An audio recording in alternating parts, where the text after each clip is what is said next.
Hey guys, Toby here. It's that time of the year again. Summer is at its end. School buses are dominating the streets again. I'm suffering in the pits of hell you call Java. But most importantly, I rewatched Symphogear once again. Somehow, I managed to rewatch it in September, despite claiming to be done with the series since the last time I finished it. Though I do say that like every time. But you guys really liked last year's video. So well, it surpassed my already high expectations, and it actually sparked meaningful discussion. It's just really cool to see just a bunch of y'all, all Symphogear fans, celebrating this series. I'm not sure if I'll be able to live up to that high once again, but it would be a crime if I didn't talk about this year's rewatch journey. 2023 has been one of the years of all time. There were some major highs, but it also included the lowest point of my life yet. And it really affected the way I perceive Symphogear at this time. This year's rewatch has been like no other, and the length of this video should tell you. So, buckle up your strap-ons again, or your sex toy of choice. You're gonna laugh, you're gonna cry. This is gonna get sappy, as I will share quite a bit of my life into this story. But I do hope you get something out of this. If you haven't read the disclaimer already, I'll just say it once we begin. I will be getting into some pretty sensitive topics early on in this video. I mean, Symphogear already has a lot of that, but fiction isn't reality, so please be advised. Without any further ado, welcome back to the Symphogear Rewatch Experience.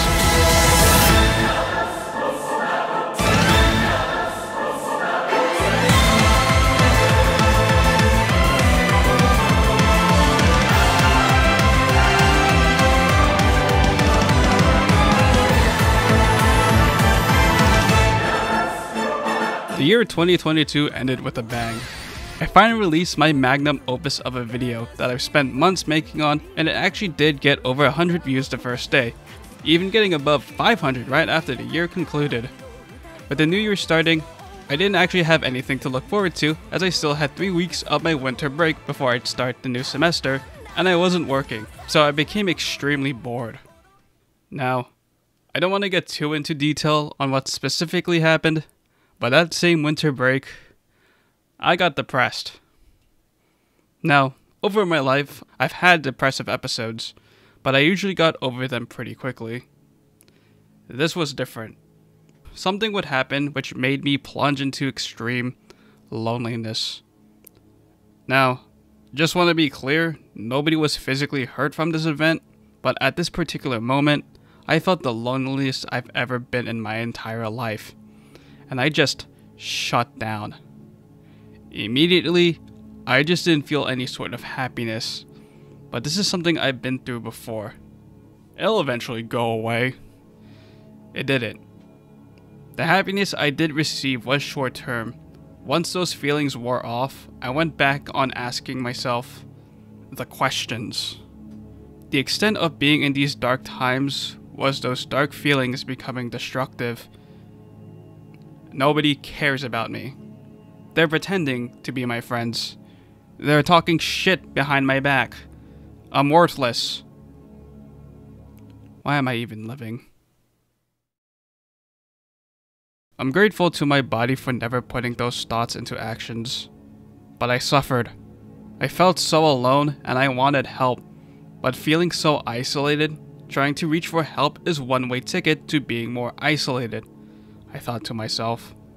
I feared that talking about it to any of my friends, I would be given some half-assed response and they'd never talk to me again, probably thinking, "Ooh, look at this guy. This guy's a fucking loner. I gotta stop talking to him after he's done."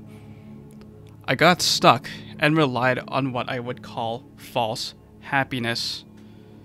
This entire Valentine's Day video was made during the height of my depression. This was supposed to be the start of something new. It was the most effort I put into a video yet, but the fun became a crunch, and I didn't even get to release the video on Valentine's Day. But it flopped. Not once, but twice, and somebody decided to give their honest feedback. Look, I don't know who you are. If you're watching this and now you're kind of feeling bad, look, you're right, I do agree with you, but let me just say this. Fuck you. This was the breaking point. The emotional pain was crushing me up. I needed to tell somebody, and I was just ready to accept the risk that they could possibly ghost me for the rest of my life. Sat down and chatted with a really good friend of mine. Told them what I was going through, and they understood how I was feeling.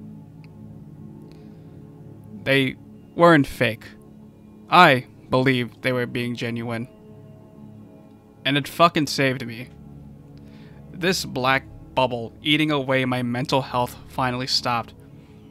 And for the first time in months, I felt like I was finally able to feel genuine happiness again. I don't feel like I belong in this world. I do belong.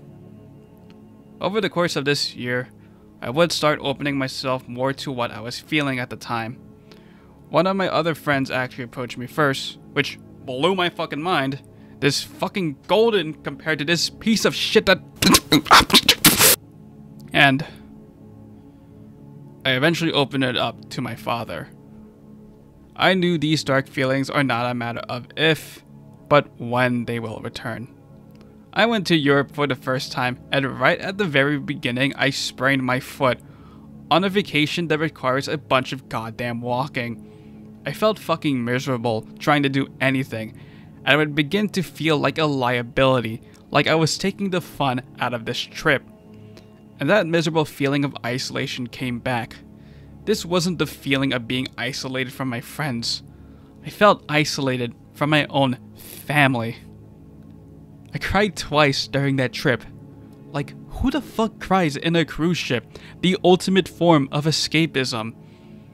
I cracked out when I saw the Leaning Tower of Pisa, and I just let it rip to my dad. And he understood from the bottom of his heart. So look, I don't know who's feeling what right now, but I do encourage this. If you're feeling down, whether it's just begun or you're in the depths, talk it out to someone. Someone you know, someone you trust, even just the slightest, even if you feel they'll ghost you for the rest of your life. Someone out there does care for you. Someone will listen it out. Even if you feel like you don't belong in this world, you do belong to someone else's life. Let me not forget to mention seeking professional help as well. It's always accessible if you need it. And please, it should not hurt to try. Alright, let's break the ice. Like war, with the end of my worst depressive episode, a huge rush of serotonin and dopamine would suddenly kick in my body. First of all, I took a gamble on eBay getting this Android tablet that was going for $350-ish, and someone was selling it for a mere $200. This was a Galaxy Tab S7 Plus, and I was dedicated to splurge on a couple of Benjamins to get a better media consumption experience. Despite how big my phone is, I've been getting tired of endlessly watching content in this small screen. I don't like sitting in my computer all the time, and my laptop can't fold into a tablet. So when I saw this listing, I just fucking went for it. I waited impatiently for the iPad to ship. It sounded too good to be true, and I was either going to be in extreme ecstasy or be in massive disappointment and try to get my fucking money back. The day it finally came in, it was all real, and the seller even provided a free case that wasn't in the listing. I scored so fucking hard, I didn't know what was going to top this massive dub. But something did. Something fucking did, of course. There has been this anime franchise that's kept passing my radar since, I don't know, Nanoha? I just got out of watching The Boys, the first live action series I've watched by myself in a long time, and I thought, hey, I can watch an anime before I get into Breaking Bad. And what better option was there than the one franchise that keeps popping up like Symphogear once was? I was already treading into different waters watching The Boys, so I might as well take the challenge to get into this anime franchise like no other. It was out of my target demographic. Though, I did love the shit out of Cardcaptor Sakura like 5 years ago, but that was 5 years ago. But I love the ever fuck out of the magical girl genre. I should feel right at home. Still, it was a learning curve when I finally dipped my toes in, but I'm glad I took the risk, because I'm never leaving this pool. I've been hinting this for a long time already. I bet a bunch of you caught on, but let me finally get this front and center.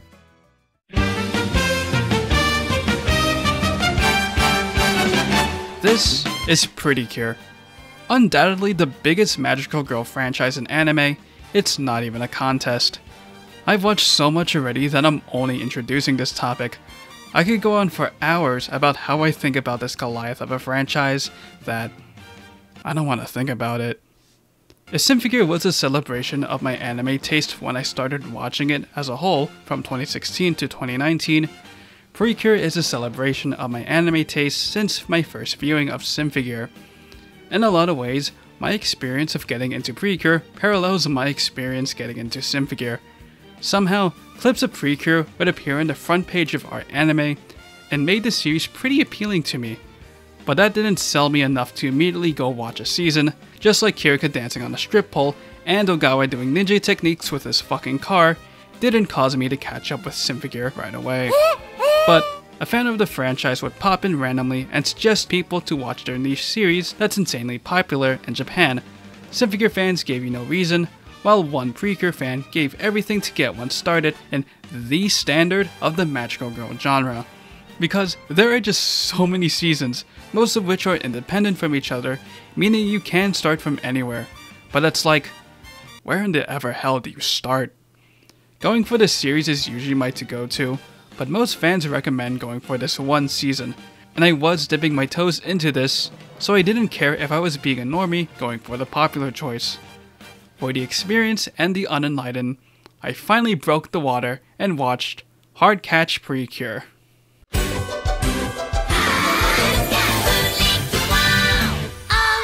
What's a better way of getting into the franchise than, arguably, what the franchise has best to offer? Watching Hard Catch felt eerily similar to the way I saw Avatar: The Last Airbender. It was quite getting used to watching something that is targeted towards a very young demographic. But damn, as soon as you get to the hang of it, they bite you in the ass with some pretty heavy shit, even beyond children's TV standards. Avatar starts off as a mostly lighthearted adventure, even with its war undertones, until boom, the world is fucking red. Hard Catch at first seems like a typical magical girl fighting of the monster of the week shtick with an overarching plot, until boom, we get this episode about Mother's Day. And it's centered around a family that doesn't have one. This girl has no recollection of her, and the older sister's trying to be the surrogate mother figure for her. It's the main conflict of the episode. Jeez. Both of these series stop pulling their punches at this point as well. Avatar subtly teaching its audience about political censorship until it outright shows the corruption with "There's no war in Ba Sing Se," and Prelude slowly telling small tidbits of Yuri's role in the series until they flat out reveal that Yuri is basically Tsubasa Kazunari, which ironically, Nana Mizuki is voicing the character of reason when Yuri is about to lose herself. Alright, this doesn't paint the entire picture of Hard Catch, but it's definitely what made it stand out when I watched it, and it still does compared to the other seasons I saw after. Hard Catch Prelude just felt refreshing. It's a show about kids, aimed for kids. A feel-good, a healing good, one might say. About magical girls kicking ass, curating bonds and friendships, and enjoying their ordinary lives, then getting back to kicking ass, while also exploring mature themes in a way that it doesn't alienate its main audience.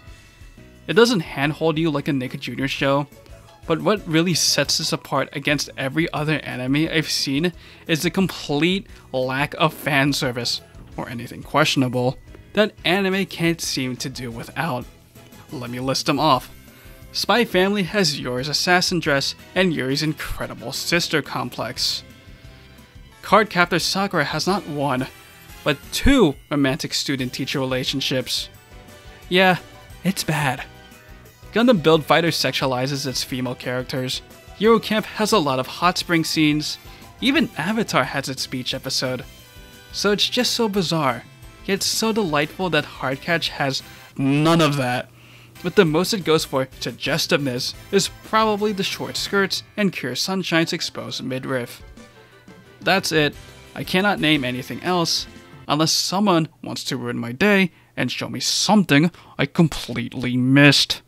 Aside from that absolute dub that this and the other seasons have, Hardcatch definitely lived up to the hype. It did take a while to adjust to watching something aimed for a younger audience. The obvious toy placement everywhere, the catchphrases, the annoying talking animal mascots, the fucking abomination you called a CGI for the ending, and the very bubbly character design that's nowhere to be seen with any other season. But getting through these barriers, I got to see these magical girls grow to be stronger, create these great friendship bonds that never cross into Yuribate territory, which is an extraordinary sight to see, though sadly is the exception rather than the standard in Precure. And between the standard Monster of the Week episodes are those that matter to the plot, which gets you invested because how much is shrouded in mystery that you only want to know more. The Cures do use magical attacks, but oftentimes than not, well, they just go for a fucking punch.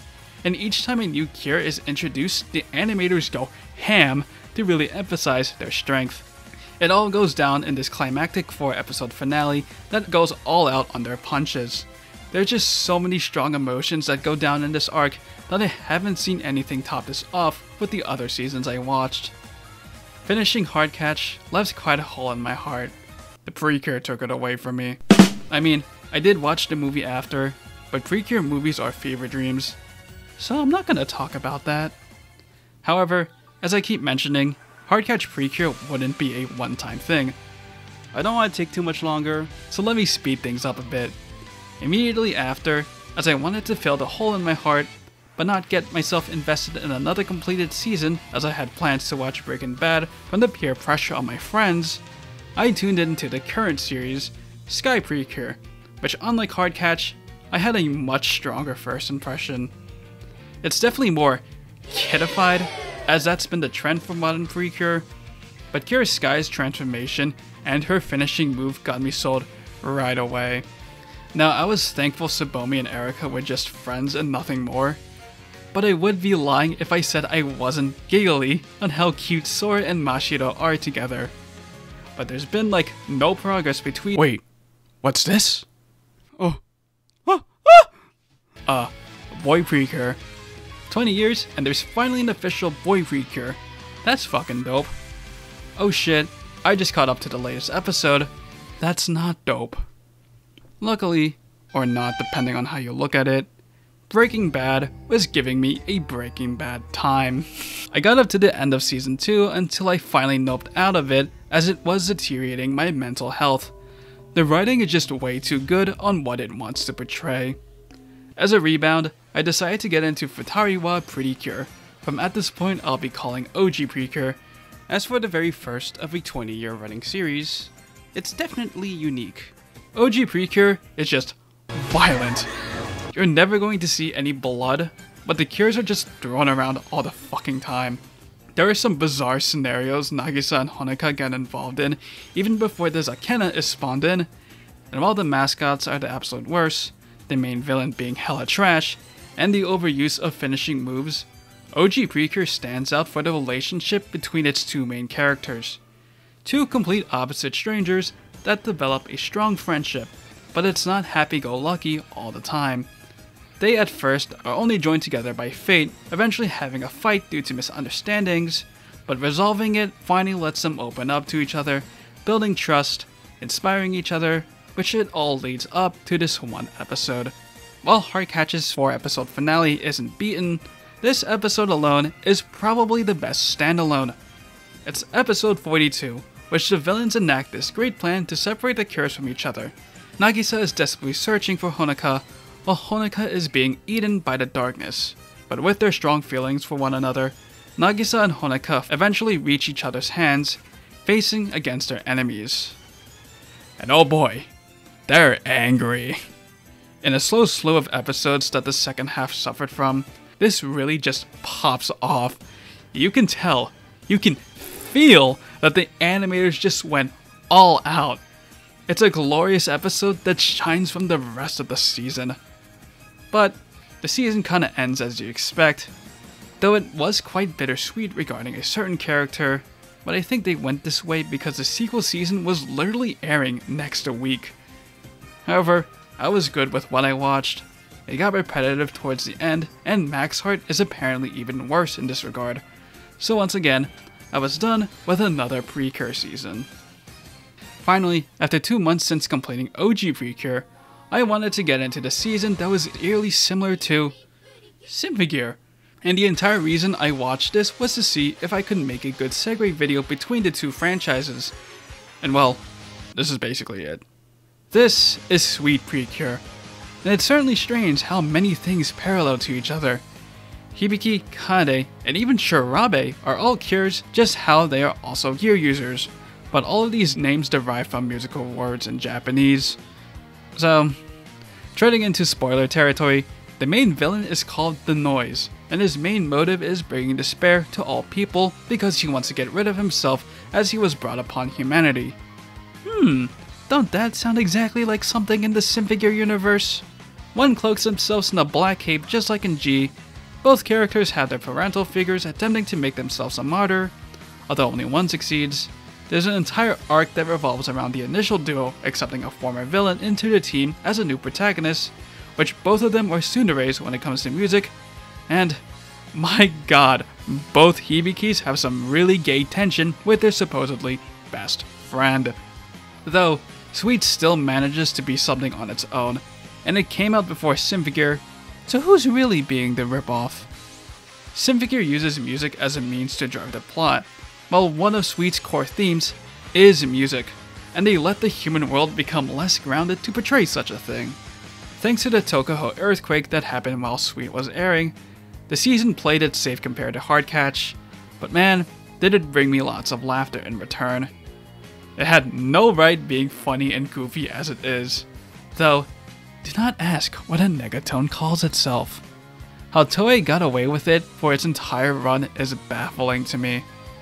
This season is not as talked about in the community, being sandwiched between Hardcatch and Smile, but I still found a lot to like about it. When cures are added to the team, they're actually added into the group transformation instead of having a separate one.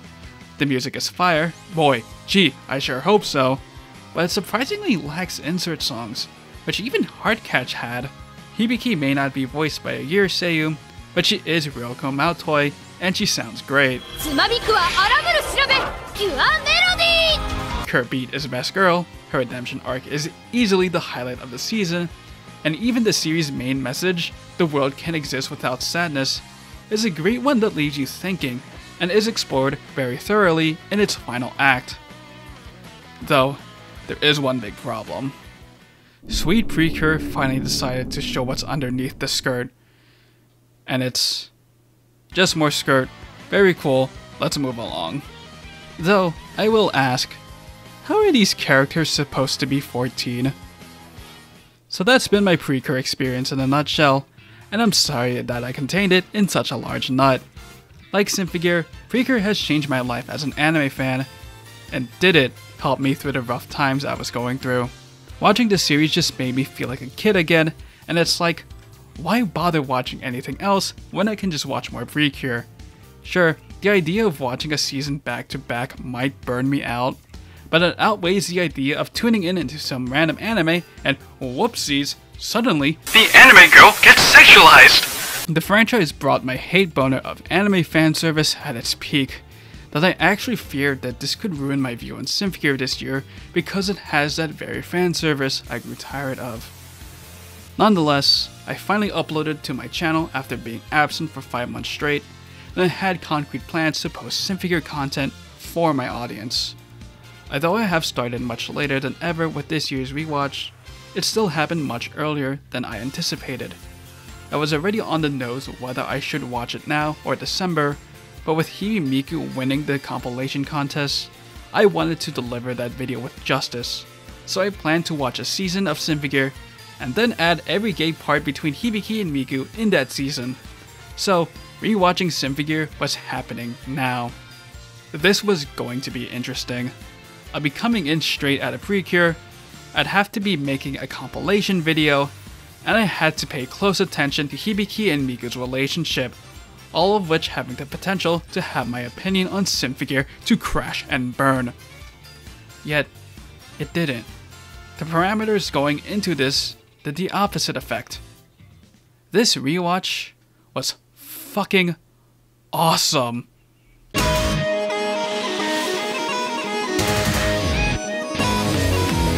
I'm 30 minutes into this, and it's only now that I start talking about Symphogear, and there really is no better place to start other than Season 1.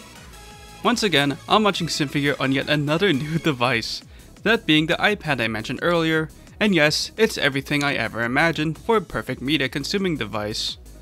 As soon as I rolled into the first episode, my doubts of feeling like a little pissy baby wah wah wah flushed down into the toilet. Straight away, there's just a lot of fucking dead people. Yes, there's also idols, fanservice, Yuri, Hibiki getting absolutely railed by Gungnir, and a banger song to end the episode hanging. But something that just stuck out was just death.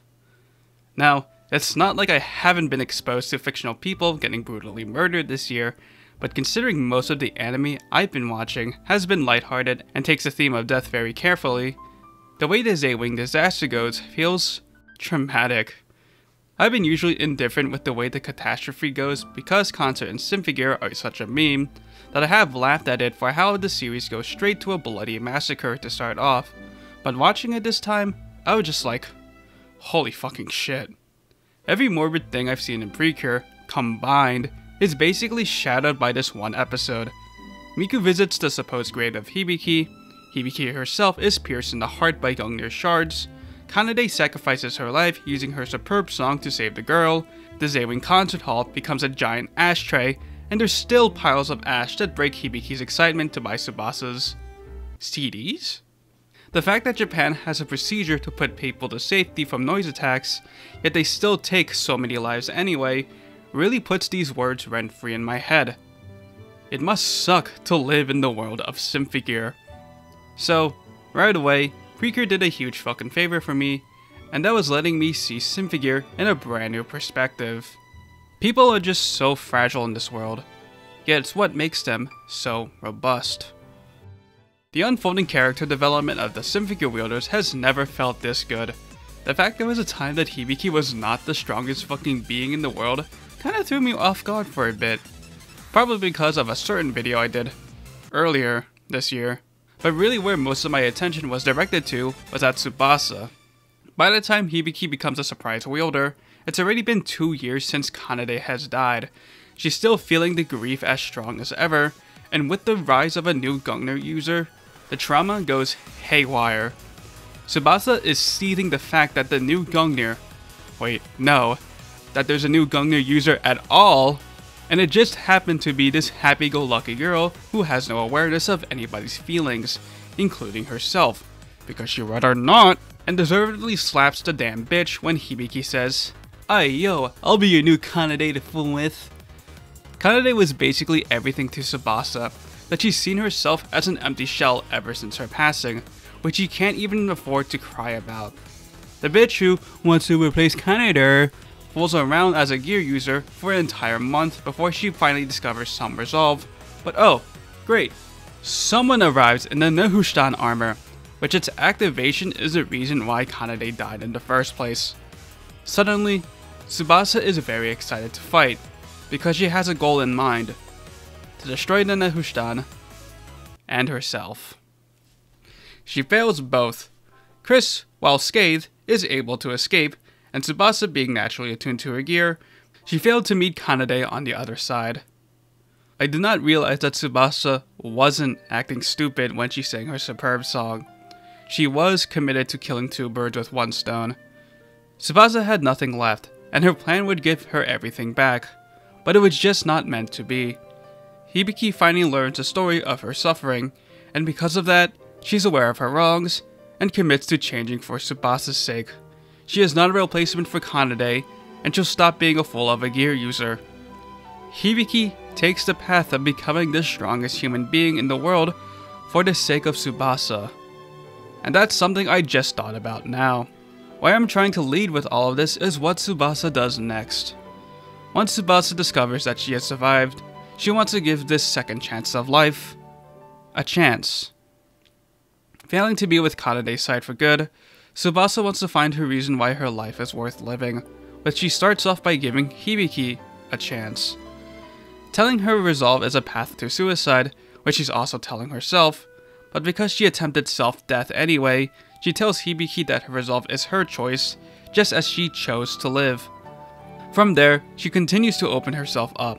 She protects Hibiki when she needed it at the moment, accepts the girl that she tried to kill not too long ago, and explores what it means to live as a normal person, which she discovers what Kanade wanted to live had she continued to do so, finally letting her discover what she wants to do herself. To sing, not just for the people, but for herself as well. This just hit home way too hard. A heart-rending event leaves me in total isolation, contemplating the feelings of ending it all. But I turned around before putting those words to action. I decided to give my life a second chance, taking the chance to talk it out to somebody, and I'm fucking here. Sure, life ain't perfect, but when is it ever?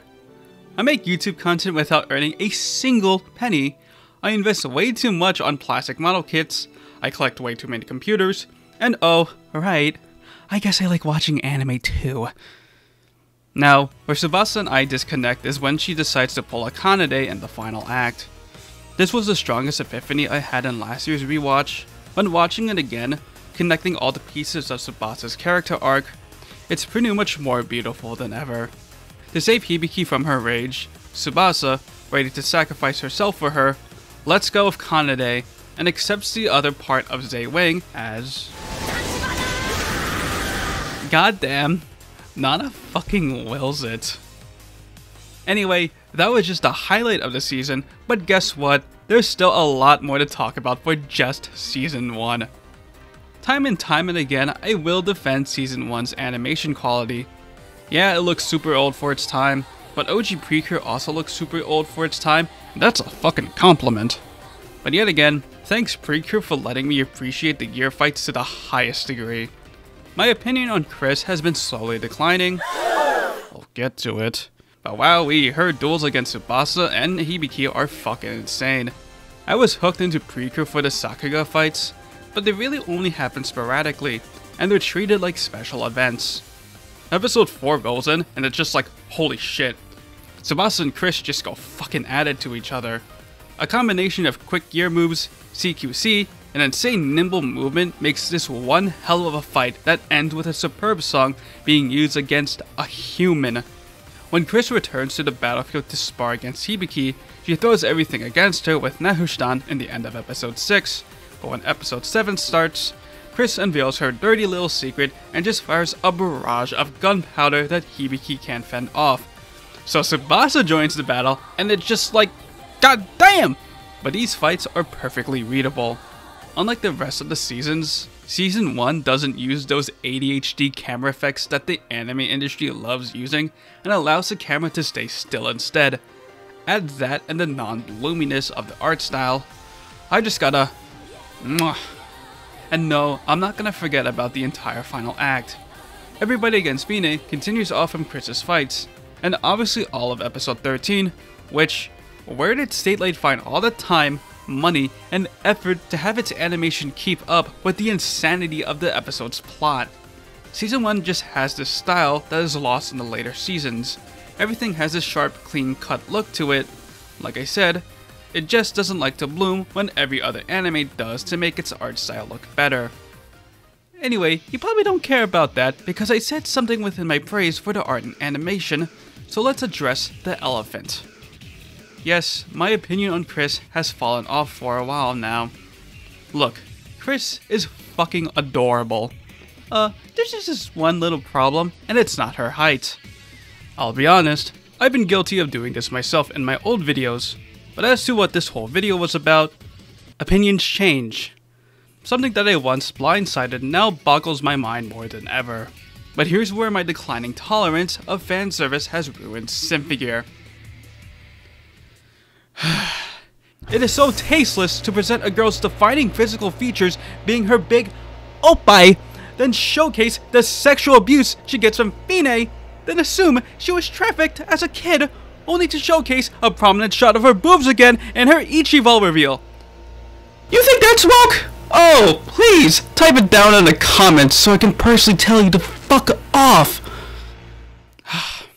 Also, the tsundere appeal is finally wearing off for me ever since I got into them with Kyo from Clannad, which I watched back in 2017. Also, well, for fuck's sake, Chris is the most fetishized character of the series, which is like, great! Don't lewd the woman who literally sings a song about getting naked. Let's lewd the one that got sexually victimized the most. Let's go, anime community! Anyway, you probably won't care about anything I just said, because guess what? My opinion on Chris sours more. Alright, so let me go through some other thoughts before I get to the one final thing I have to cover for just this season. As always, I just love how connected and close-circuited Season 1 is. There are so many name drops all over the place that are important later on, how everything feels real world on how much red tape and dealing with international relation tensions Sector 2 has to go through, and just how between big events they leave time for the characters to breathe. Hibiki improving throughout the season is never not good. Yeah, I brush it over like all the time, but everybody loves her. Saying nose to heels is awesome, punching Chris is awesome, everything she does is awesome. Just watch this video.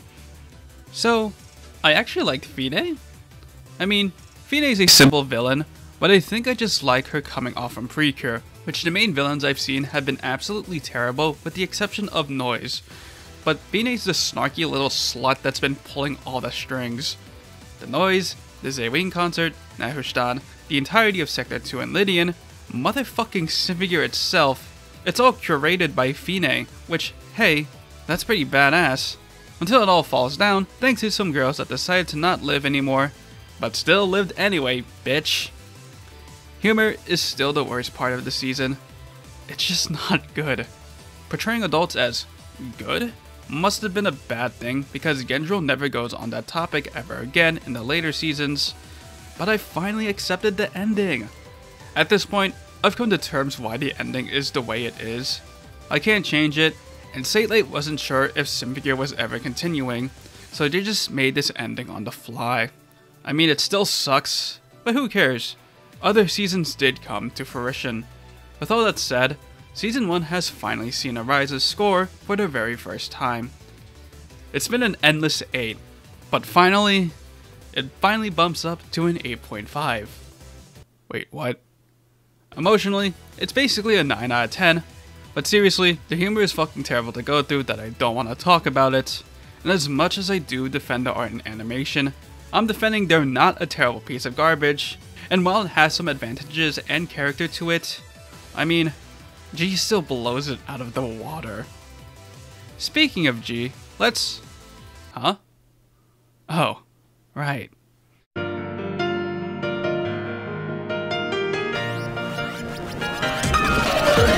To commemorate 500 subs on the channel, I would make a compilation video of your choosing, and the idea of making a compilation of every game moment between Hibiki and Miku won without a contest.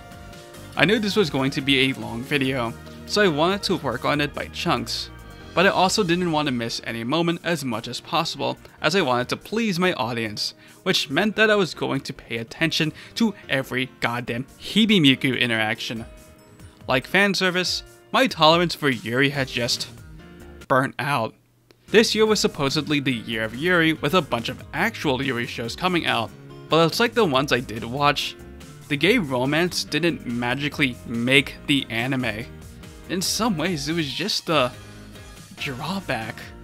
I left from the r-wholesome Yuri subreddit after being a lurker for years, and I just enjoyed the fact that most of the Precure duos have more of a platonic energy than a romantic subtext one. Most of them. And Symphogear, I mean, I made an entire fucking rant on its Yuri bait earlier this year. This was the last fear going into this rewatch, and if I was going to suffer, I wouldn't know how I would live through this rewatch. But thanks Precure for showcasing how actual friendships work, because holy shit, the way Hibiki and Miku call each other best friends is bull fucking shit. You don't constantly blush thinking about your best friend. You don't hold hands at least once every episode. Like, holy fucking shit, Hibiki, but especially Miku, are so fucking gay for each other, it's not bait. Satellite, or whoever, is just too afraid to actually call them that. Right from the start, Miku calls Hibiki a while blushing. You casually see a shot of them sleeping in the same bunk, and when Hibiki needs to relieve some stress the next night, she's fucking embracing Miku in bed, which looks like Miku is just ready to just confess her feelings. She was straight up going to say it right there, and then just doesn't, until she's brave enough to ask about it again 2 fucking years later. Because Miku has a significant presence in the first season, making a compilation of literally every gay moment, from words, inner thoughts, physical actions. Season 1 alone had at least 8 minutes of content, which I just had to make some rules for the Hibigay compilation, because goddamn it, YouTube will not be happy if I release that much of Season 1 in one video. Again, Symphogear is the opposite of Precure. Nagisa and Honoka is a strong ship because you extensively see them develop as really good friends, that in your mind, you're like, wow, they should just give up on their male crushes and just get together. In Symphogear, they've been beyond friends even before the series even started. Even if Hibiki has a lot on her plate, the only thing that Miku has on her plate is Hibiki.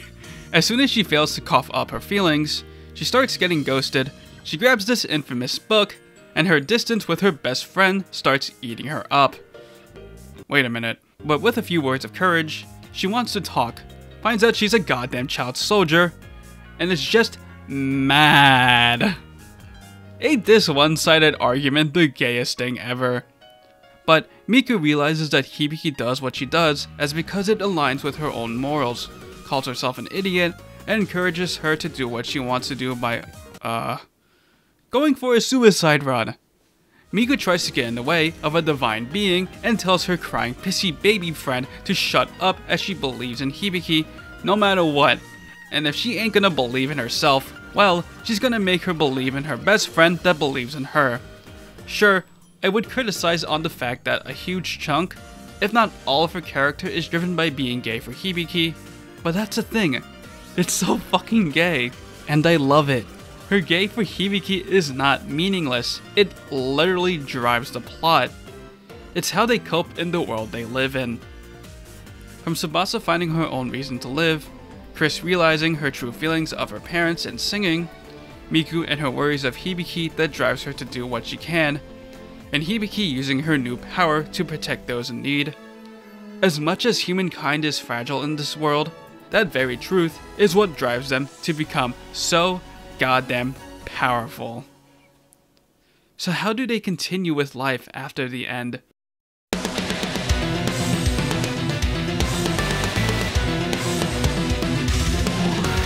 Symphogear G. The last time I watched G was last year's lowest point of the rewatch because of external factors. However, since the theme of this rewatch was trying to look at the series with a fresh pair of lenses, I wasn't going to let this godforsaken show bog me down because Dr. Bear and this freak share the same voice actor. But there's also this connection, and this scene still exists, so take this terrible image I made as you will. And did I seriously miss this piece of dialogue which implies that Dr. Bear is going to fix the problem with Maria? Look, we're just not gonna talk about that anymore. So, outside of things, G is just absolute insanity that you kinda have to be in the right mood to enjoy it. Come in and watch it for a good time with a bucket of popcorn, you're gonna have a good time. Going in for a rewatch to critically understand everything that's going on, you discover how incoherent it can get, and you're probably better off turning your brain off. I don't know why I'm speaking in second person, that's basically how my experience has been watching G.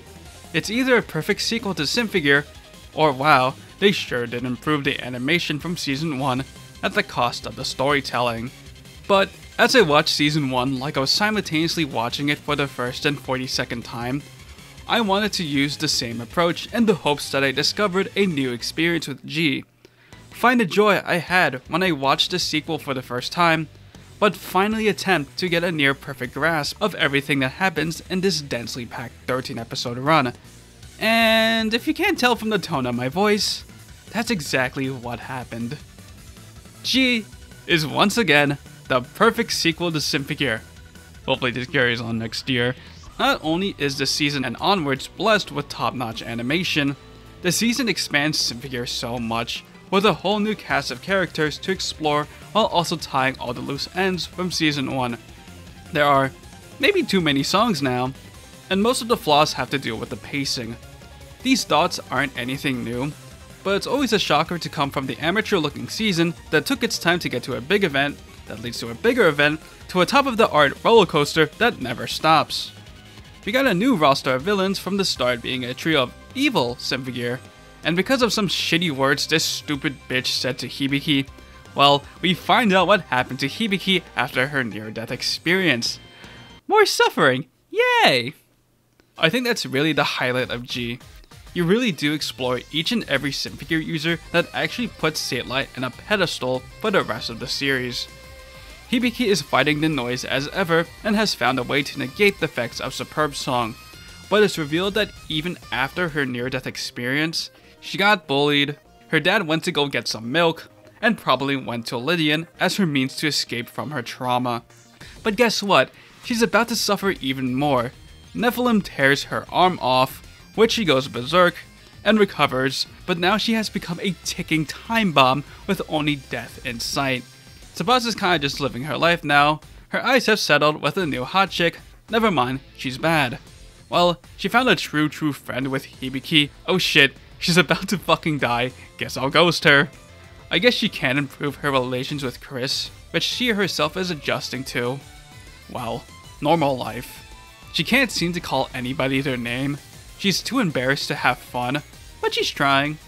But she's also preoccupied about Solomon's cane, the stick she once wielded, which she wants to get rid of.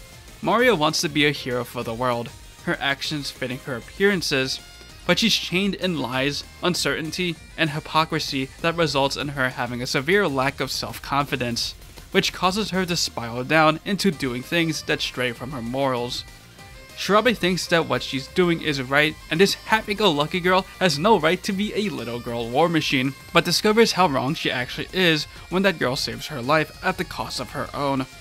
Kirika is kinda just there as Shirabe's partner, but when she thinks that her fate has been sealed, the neurodivergence in her goes batshit insane that Shirabe has to fix. And finally, Miku, who is trusted to save her best friend from certain death, finally dons a Symphogear, only to be used for evil. The best part of all these character developments is that they all intertwine. Tsubasa and Chris grow from each other, creating some good old chemistry. Miku's vulnerability for her love of Hibiki still manages to save both of them anyway, and Hibiki really smashes the stupidity out of the FIS trio with a gentle fist. Shirabe goes being saved by Hibiki and unbuckles herself. She literally does the same thing to Kirika, and she just rolls with it. Hibiki needs Gungnir back, and well, there's a goddamn user who doesn't know what she's doing with her life. So Hibiki gives her those words of wisdom by literally stripping Gungnir out of her for her to create a miracle. Each and every Symphogear join together to defeat the big baddie, and Miku, being a track star, finishes off what the year started by closing the portal of the noise for good. Everybody grows, plays a part in the plot. It's like, what more do you need from there? I mean, more shouldn't hurt, right? But let me expand more on some of these characters and their interactions with one another. If there's been a constant negative I've had with G, it's trying to appreciate Maria. Something that just gets lost with the madness of G's pacing is getting a sense of Maria. She's just a really cool, enticing character for 4 episodes, but afterwards, she's anything but. She becomes this whiny character that serves to be nothing but a laughingstock, all the way up to the end when Hibiki just steals Gungnir from her. Maria actually doing shit afterwards always felt too late. But having a new lens, meaning new perspective, I finally cracked the code of the clash between her stoicism and her wimpiness. That is her fucking character. I think it's just been too long since I became harsh of Maria back in my 2021 rewatch, as my magnum opus of a video at the time was so inaccurate about Maria, and I was seething how it got shouted by the several Hibiki compilations I made after. I only looked at the worst of Maria thereon, and in next year's rewatch, I don't think I even paid that much attention to her, as she still sucked in GX episode 7, and her goddamn tomato arc. I thought it was time to look past her shortcomings and see the strengths in her, which strangely enough, that is what her character encapsulates, the strength in weakness. Maria is bestowed with a very cool power and is given the chance to save the world, but she has to do it in a very roundabout way. Be evil. Although she is doing very criminal stuff, she does care about life, meticulously sparing the lives of her own hostages. Maria acts all stoic with Kirika and Shirabe to fulfill that big sister figure for them, and Tsubasa as she has the hots for her. But when she has to witness torture that Dr. Vare ensues, she wallows in regret. Nastasia tells her to man the fuck up as she will eventually have her hands stained with blood. But she still grieves over her late sister that did stain her hands with her own blood. And for what? Maria's resolve weakens the more things turn to shit. Then she finds out she's actually not Fine. Then, with Nastasia, try to sell out Dr. Vare to the Americans, only for them stupid patriots to outsell them, causing Maria to do the very last thing she ever wanted to do. Shed blood. Maria at this point is lost. She defends Dr. Vare as she basically has no other clue how to do things. She tries proving herself right once more, and for fuck's sake, she ultimately fails. Just when she's about to succumb to darkness and just straight up attempts to kill Dr. Vare, the powerless girl literally strips the little power Maria has left, mind you, in front of the entire fucking world, and she's just left broken. It was just hard to mock her this time when I just felt bad. Empathy, even. I've been an adult for a year and a half, and it's been, well, fucking hard. So it's just great for her, singing away the song that suits her in tough times, and I guess she was still being broadcasted, as she resonated with the entire fucking world, creating a miracle that enables X-Drive. Maria shedding light in her own darkness, well, as you expected, resonated with me, which you probably know what I'm referring to at this point.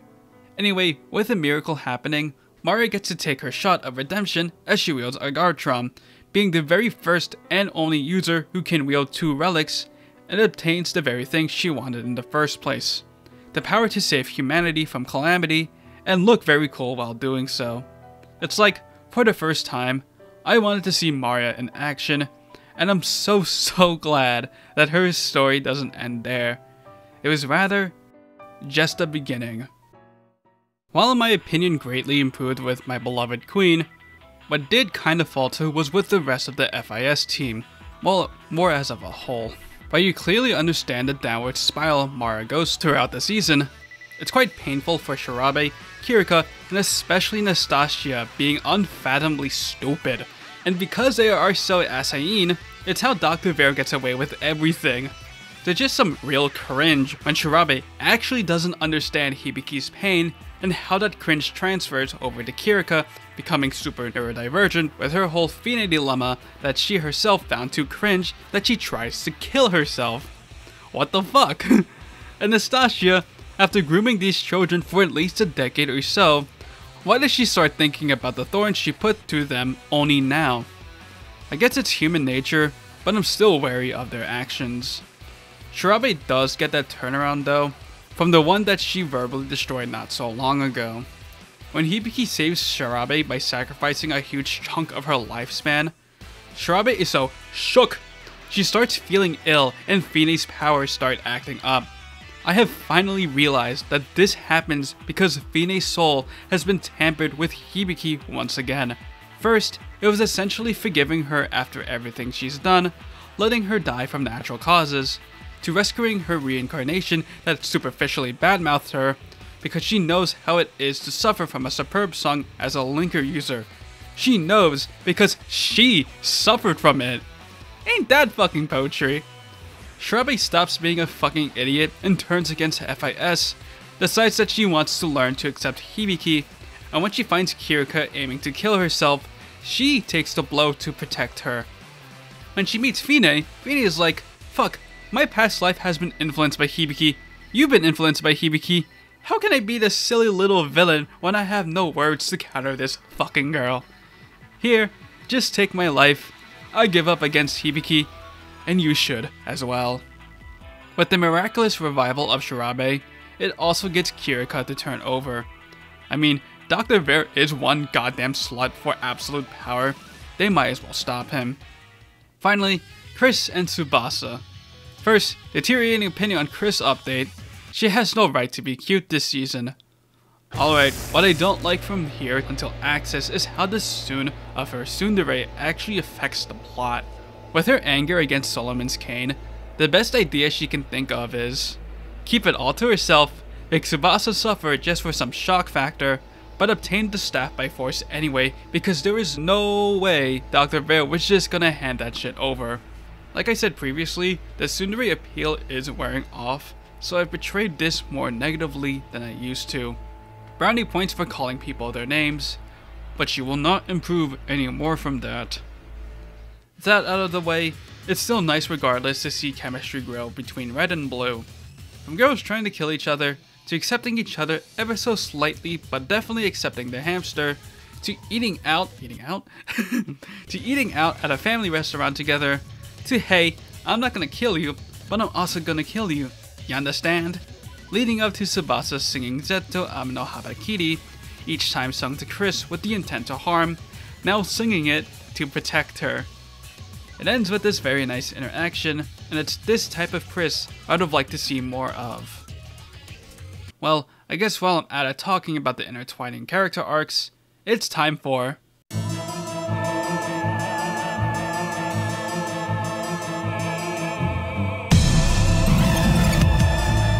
There's without a doubt that Miku has been sidelined hard this season.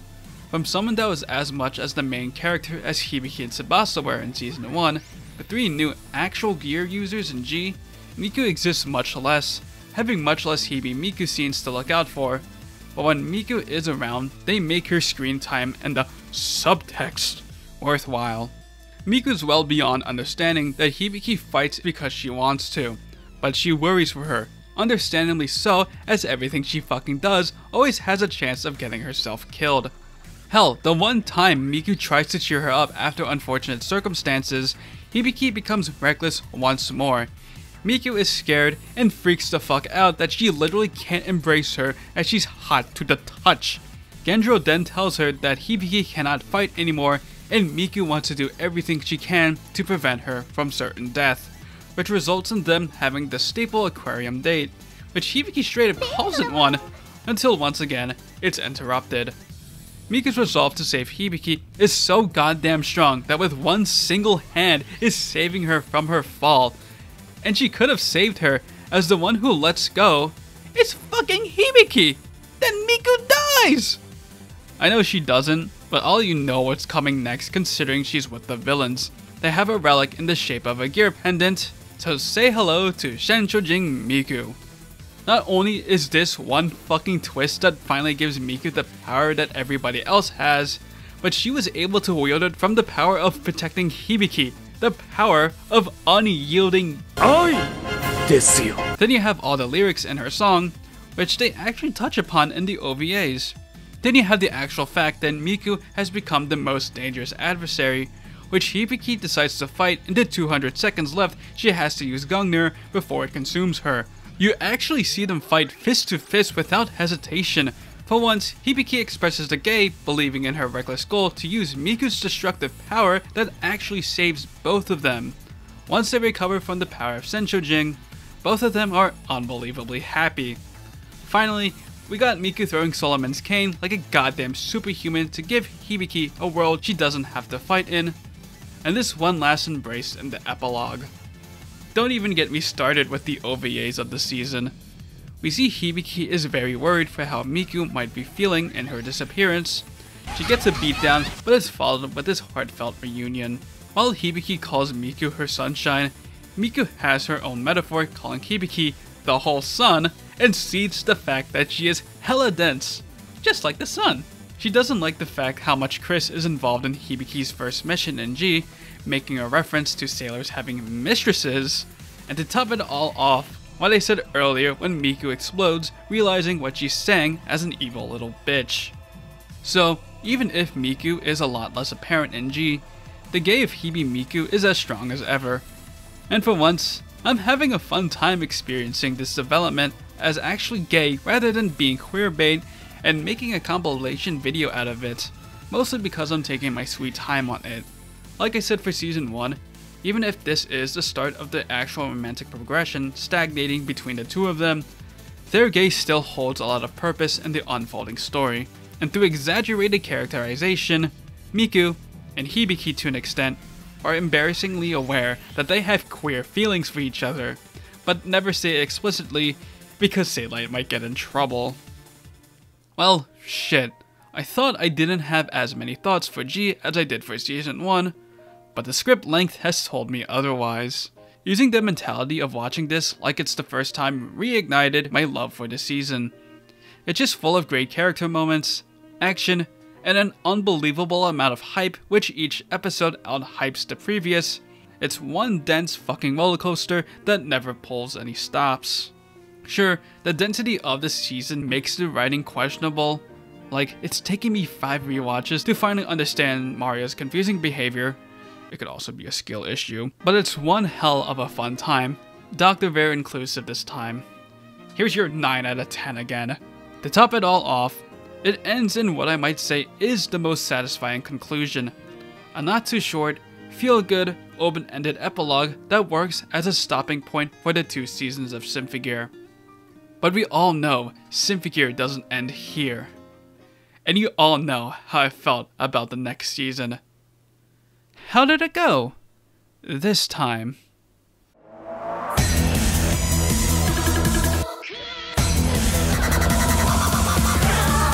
Well, it looks like one of my fears became a self-fulfilling prophecy. As much as I feared how I feel about it initially, the fanservice in Season 1 and G didn't really bother me aside from, well, probably every boob shot of Chris, the bath scene with Hibiki and Miku, and when we get a better look at Hibiki's scar. I mean, this shot definitely took priority than others. It would be pretty hypocritical of me to disdain the Gear's skin-tight suits considering I've become a huge Mecha Musume fanatic. Hibiki's charm point is still charm pointing, Fine is an evil bitch, so I guess she can be as sexy as she wants when she's not torturing Chris. And G, oh yeah, the upgraded transformations, whatevs. FIS bath scene, I'll just focus on Maria, please and thank you. And Maria and Hibiki getting naked in front of the entire world. I mean, the faces speak for themselves. But GX upped the fan service just enough for it to start bothering me. It all starts in episode 1. It's summer in Symphogear, so it's the best time to show off them school swimsuits focusing on everything but the face.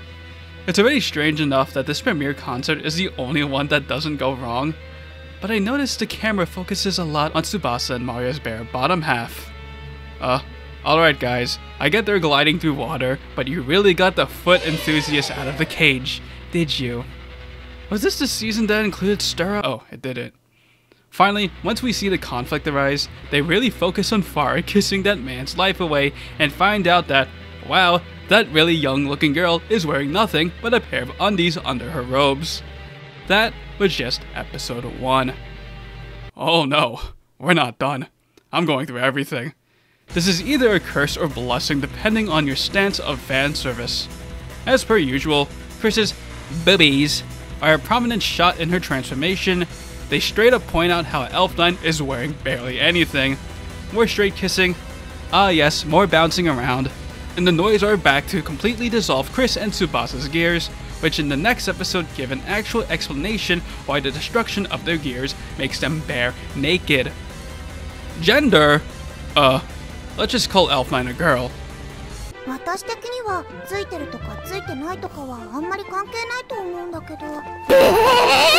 That's a fucked up Hibiki face. Oh no.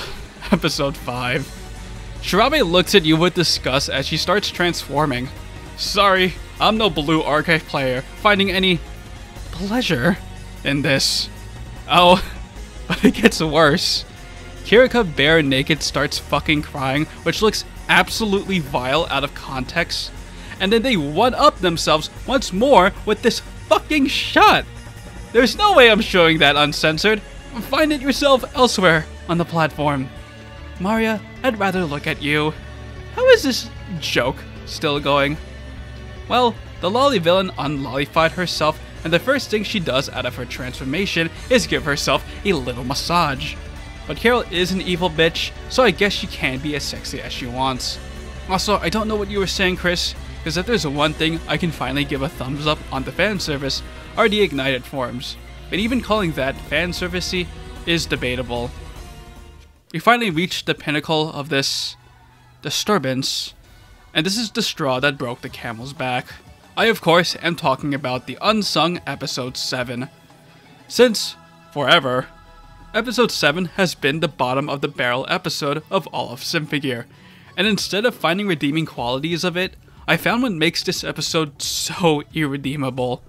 For an episode that looks like it's finally centering around Maria, this episode rather takes priority on being an obligatory fanservice beach episode than resolving Maria's dilemma, nor giving the justice that Gary deserved.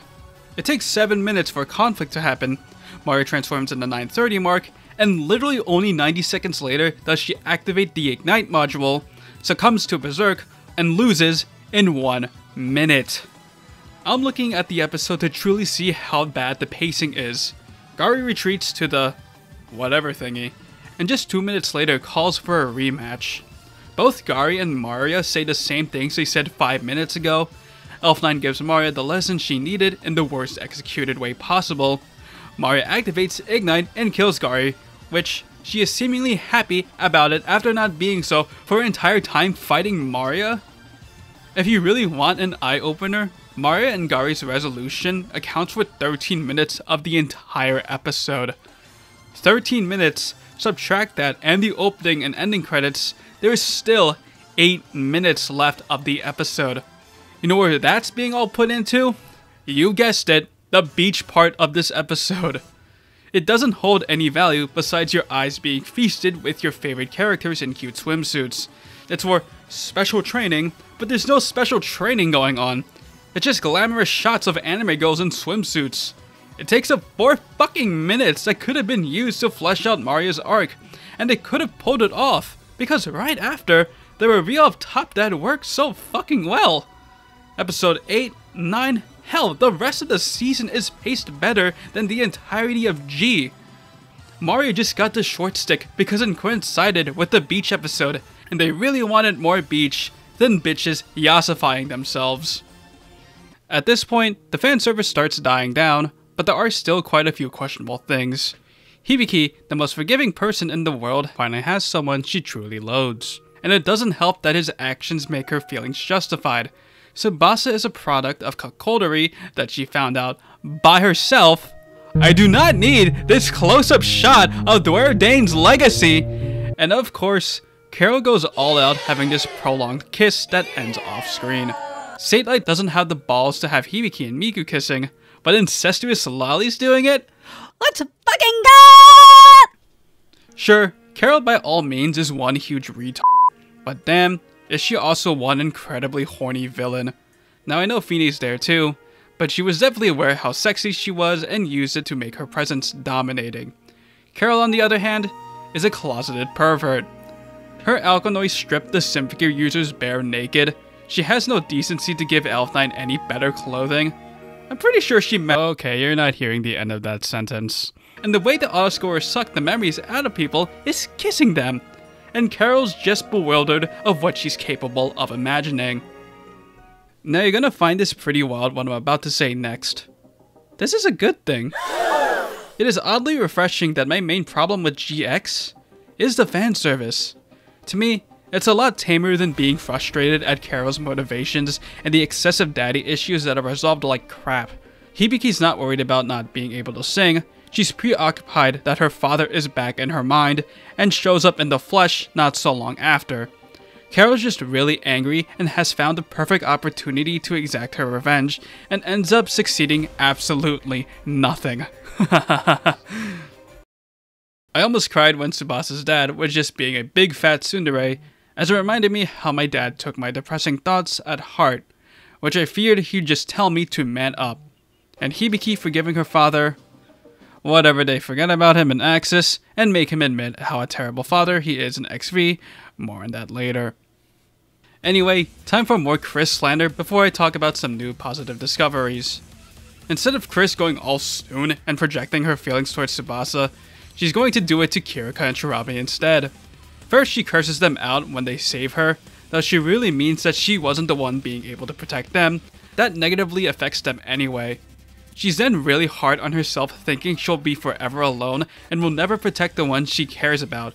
It becomes a self-fulfilling prophecy, until the very ones she feared of losing tell her to snap out of it. I'm already over Chris's fanservice problem, as they're clearly never gonna talk about her troubled past, the time after Sonya. Katsumi Ono probably retconned it out by pretending it doesn't exist, but this is a trend that follows, and it's annoying because Chris doesn't learn.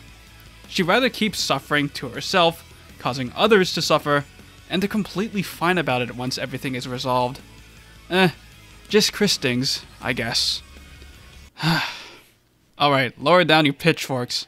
I talked a lot about what made GX this time around bad, but as I said, they are nowhere near as anger-inducing as I once had in the dark ages. Tsubasa was one hell of a highlight in Season 1, and Mario one hell of a highlight in G. Give it up for Kirika and Shirabe for this season's MVP. Aside from Shirabe's disgusted look and their gear extractions, I've always liked the episode centered around the Zababies.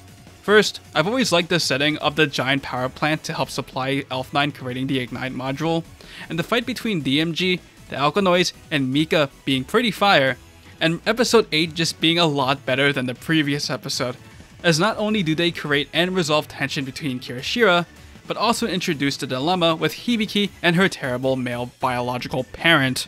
I've never truly appreciated Kirika and Shirabe, because while they're cute and all, I am scared from all the fucking hentai that exists from them, and how, most of the time, Shirabe doesn't even pass as a lolly!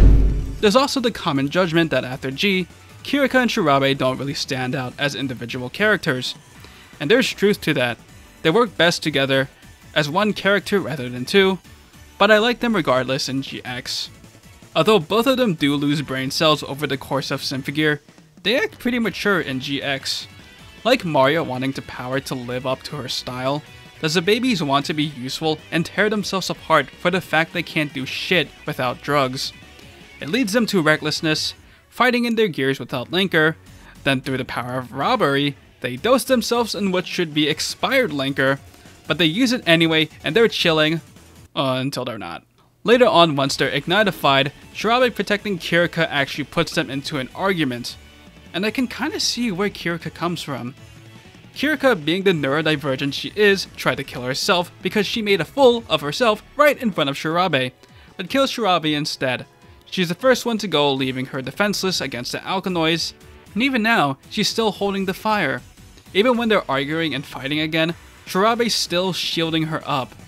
Hell, their revelation that everybody's always mad at them because they care about them is much stronger than Mario realizing that abuse equals love.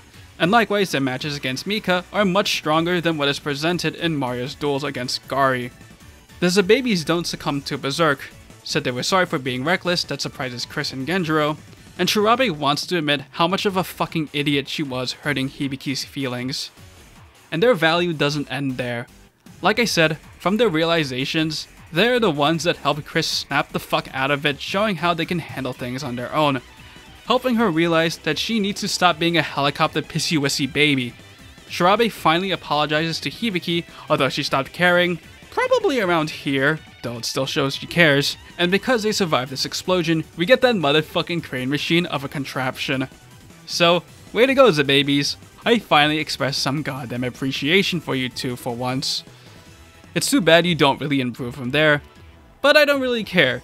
Even as comic relief characters later in the road, they're sure great at it. So what else was good? Maria, besides her terribly focused episode, is a huge improvement over G. Now following her own path without the guidance of a child abuser nor a pervert for absolute power, and I guess being able to be flirty with Tsubasa and not be burdened with ulterior motives lets her be cool.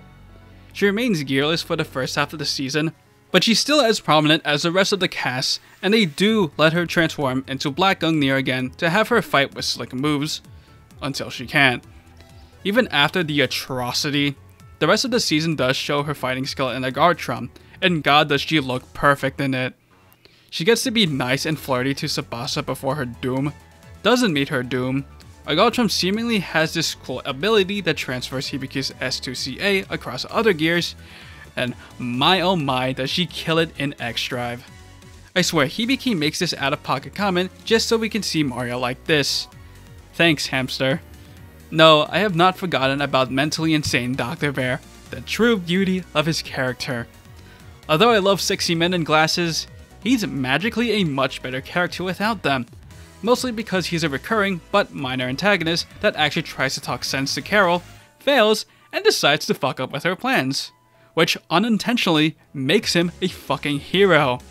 For all the people he killed in G, he probably saved more from Carol's super laser piss, and well, he still died anyway, not without giving the FIS trio the formula to make a Linker first. You were only with us for a few more episodes, and even though he may be the worst one, you were still undoubtedly a hero. One last thing before I get to the inevitable. I don't know how to say that. One last thing before I get to the inevitable. Okay, whatever. Symphogear's actual soundtrack. Not the insert songs, but the background music that they expand every season but keep using ones from the previous. As why wouldn't they if it's free resourcing? While not giving the justice the official soundtrack deserves, I did want to mention as it was a highlight that's always been there, but only now do I really appreciate it. G has this soundtrack with a great build-up that I always love hearing in hype moments. But GX has the Wild Bunch,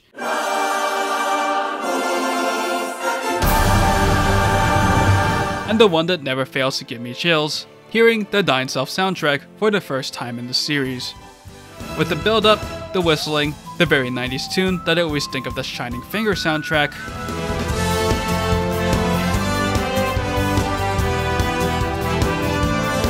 oh man, it's awesome. Very cool, Evan Call. Also, thanks for calling Mario best girl.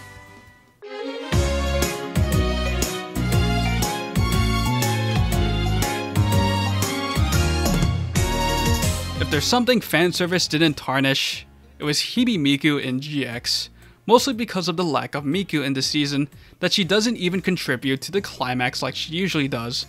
Elfline and motherfucking Top Dad fulfill that role for her. Unfortunately, this is the point where Hibi Miku starts to stagnate, because if Miku doesn't really have much of a role in the season, what can you do to develop their romance if you're gonna sideline one of its characters in the first place? This season's rather a flock full of fluff between the two gay idiots, but at least the scenes between them are rather heartful, if that's the word I'm looking for. I'm too embarrassed to say that it's cute. It's cute. Hibi Miku is very kawaii. Now that Hibiki and Miku aren't at odds with each other, you really see them play around. Right after the peak of the season, the first scene you get with them is them emulating what the openly gay couple does right in front of a ticking time bomb. Miku is so used to Hibiki hiding her feelings, she just pouts, and it lasts for more than one shot. Hibiki immediately thinks about private parts when Miku is saying something out of context, and when shit hits the fan where Hibiki has lost all of her self-esteem, Miku is there with all of her goddamn support.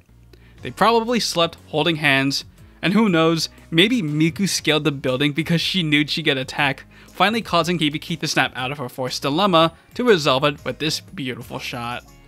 But that's not how the episode ends. Don't worry, Hibiki eventually recovers. Who the hell do you think she is? But when Shirabe bare fucking naked taking at least a third of the bridge's screen and Mario's like, "Boys don't look," Miku does it to Hibiki, which if Miku's not going to admit her feelings, her subconscious will, as she's basically saying, "Hibiki, you're my man, you can't look at other girls."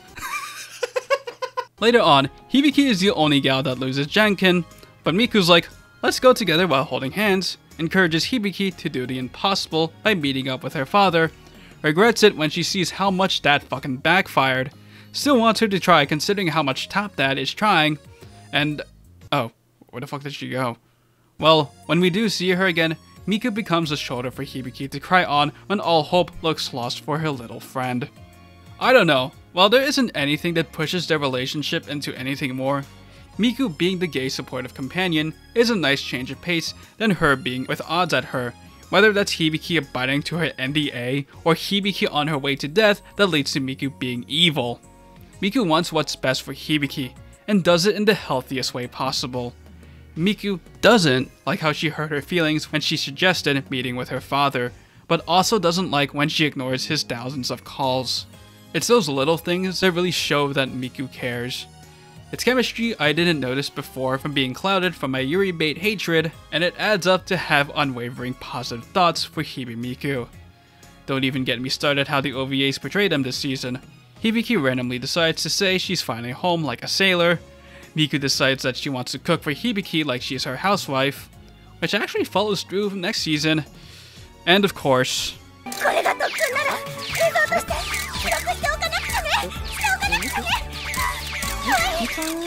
overall, besides the extra fan service this season decided to give, GX was a fun season.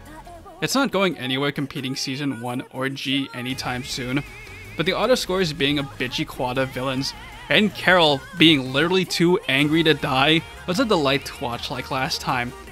I completely gave up complaining against the things that usually kill this season, and I finally found true appreciation with Kirika and Shirabe after all these fucking years. GX remains an 8 out of 10 for once. Huzzah! Let's keep this momentum Oh, that's weird. Why is my throat all scratchy all of a sudden? Wait. No.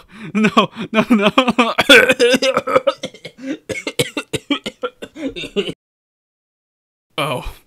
Fuck.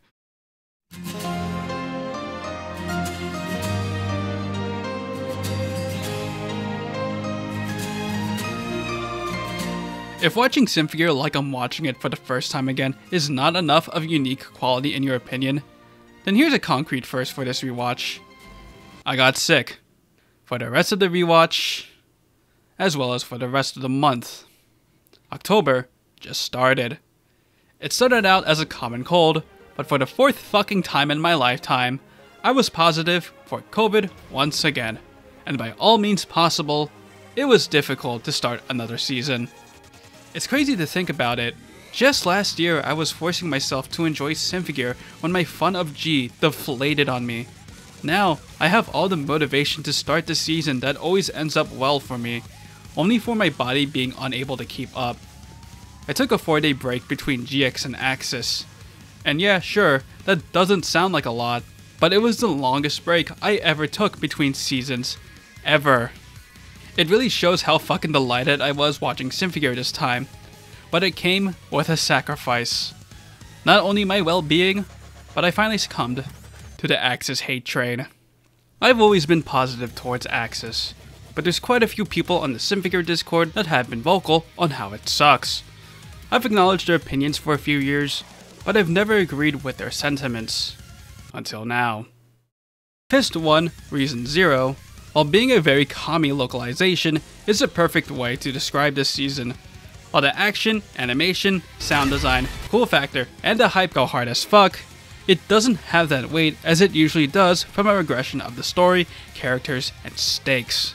Axis takes a little step beyond GX of production values, but instead of thinking positively about Axis playing it safe of GX's risk-taking, it's the season's exact problem. That, on top of the fact that this was already greenlit with XV, it has very Part 1-esque vibes. But one more thing being, wow, things just make less sense than usual. Things just feel off-axis. I started GX with its flaws, so I'll turn this around and start with the positives. That's what Kirika said anyway. The good, well, you wouldn't have guessed it, Maria. If we discount the fact that she translated Nastasia's child abuse to tough love, we'll touch on that in a bit, Maria was quite the highlight in the first half of the season. Now that she's in full esteem about herself for most of the part, Maria throughout Axis feels very leader-like, and goddamn, the way she acts so dominatingly courageous got me flipping my switch on. The FIS trio may not be using their gears during the premiere showdown, but they're still contributing regardless. With the last dose of Linker they have left, they go against this divine regenerating dildo, and the episode ends with a true FIS battle triplet. Next episode begins with Stand Up Ready, which has consistently been my favorite Maria song, and she just controls the entire fight, even when they're at a loss. Episode 2 begins and ends with great FIS battles, There's a baby saving the plane is awesome and wacky, and Mario's entire spar against Cagliostro. Well, let me just showcase this unfiltered.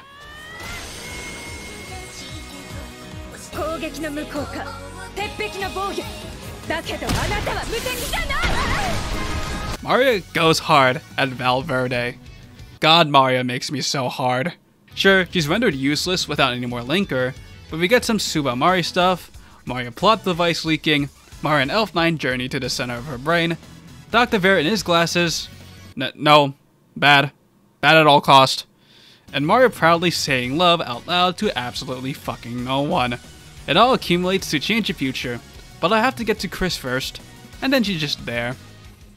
The rest of the positives is what I've always liked about Axis. The whole Valverde operation is a nice change of setting that is not just a one episode thing, and it makes Chris a core focus this season.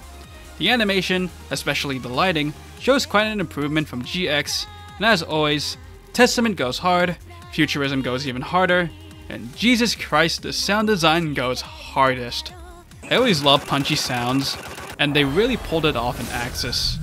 Hibiki's transformation alone has a lot of it, but there's also Saint Germain's gun, which, whew, it's perfect. And while this is a voice, I still love the fact that Cagliostro is voiced by a dude, which he goes straight up masculine by the time she dies. I still do like the 3 unique duets that they never utilize ever again, and we still don't have a Hibi Chris duet after all these years, but we got a Hibi Hibi if that floats your fucking boat. While I really did not like them this time around, the Bava and Illuminati do rock their looks, unless you're Tiki, and we even get a sudden Fine moment coming in like a dripped out pirate. It's very strange, but it is still entertaining how this Hydra battle became a war of attrition. Like, it's the only time we see the gears sweating, ever. The FIS trio finally getting their linker is so satisfying considering it's been a problem since the start of GX. And speaking of the Neapolitan trio, Kirika and Shirabe do kinda have some development. I do like Shirabe's more as they connect her dilemma of not being able to partner with others to how Tsubasa acted in Season 1, and now that I realize it, this pairing had both of their worlds opened by Hibiki. But then they just wipe out Prolati out of existence. The final act is still pretty fun. It has problems, a lot of problems, but I love how it all accumulates to Adam unveiling himself to be a big hulk of a beast, and how his life is ended by Hibiki endlessly punching him down until it becomes a donut. Also, it looks like YouTube has finally lowered their restrictions on uploading Symphogear content, because I can just upload all of Testament and not get the Japanese feds knocking down my door because I uploaded 1 minute of a 65 episode show. Oh, last but not least, Hibiki and Miku do act very gay this season. More news at 11. No, seriously, let me get on to the bad. It's not that the good turned bad on me, it's just that I never noticed its shortcomings fall flatter than Tsubasa's will to live in XV. Returning to Japan from Valverde, the story takes a considerate nosedive, and that comes from the complete lack of tension of conflict between the Symphogears and the Bava and Illuminati. Once they receive Tiki and Adam reappears, the Illuminati just fucks around. This is the organization that was mentioned back in G. They sacrifice so many lives that Saint Germain has kept count, and they're big and mysterious. Yet the members were shown dick around so much, they feel more like a subgroup than, well, being the main people running the damn thing. Fight? Nah, let's just use alkaloids we found in the closet. When they do fight in the beginning of the season, it feels very underwhelming. We're teased with actual good spars between a few of them, but as a group with their Lapis Philosophorum, they completely dominate them within seconds, and when they fight again, it's more of a free-for-all derby. When they revealed their intentions of seizing over the Lunar Ruins, I had such a blank stare. All of the underwhelming crap they do, just for an underwhelming motive that even Dr. Vera expressed better. Don't even get me started with Adam. He may be voiced by one of the sexiest voices around, but as someone said, Miki Shinchiro's talent was fucking wasted in this character. The true big baddie of the season, he offers pretty much nothing on the table. Not just nothing new, he provides nothing at all. He does make a grand appearance by blowing up a Japanese research facility to smithereens that the Gears somehow survive, and then he just dicks around in a jacuzzi with a skimpy ass robot lolly telling the trio to go fuck themselves. And when it's time to shine, he doesn't really do much.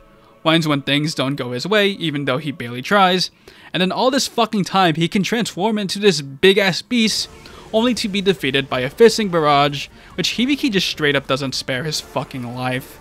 Yet, it's so unbelievable how he gets away with the things he does. Hibiki demonstrates how Gungnir is the God Slayer by destroying the regenerative power of the Divine Dildo, but they head scratch themselves when they want to know how they can defeat the Divine Slut. You can see Hibiki damage her and how it doesn't regenerate, but once they find out, Adam's plans are foiled completely. Then, he just somehow manipulated all of the Bavran Illuminati. Well, mostly Saint Germain.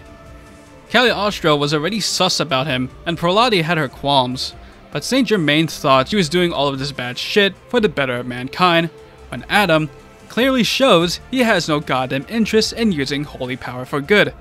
And why would he? Bro disappears for centuries until there's a confirmation that the key to divine power is in their hands. Dude acts like a cunt to everybody, even Tiki. Well, that's well fucking deserved. Like, come on, Saint Germain, you seriously don't see your father in Adam?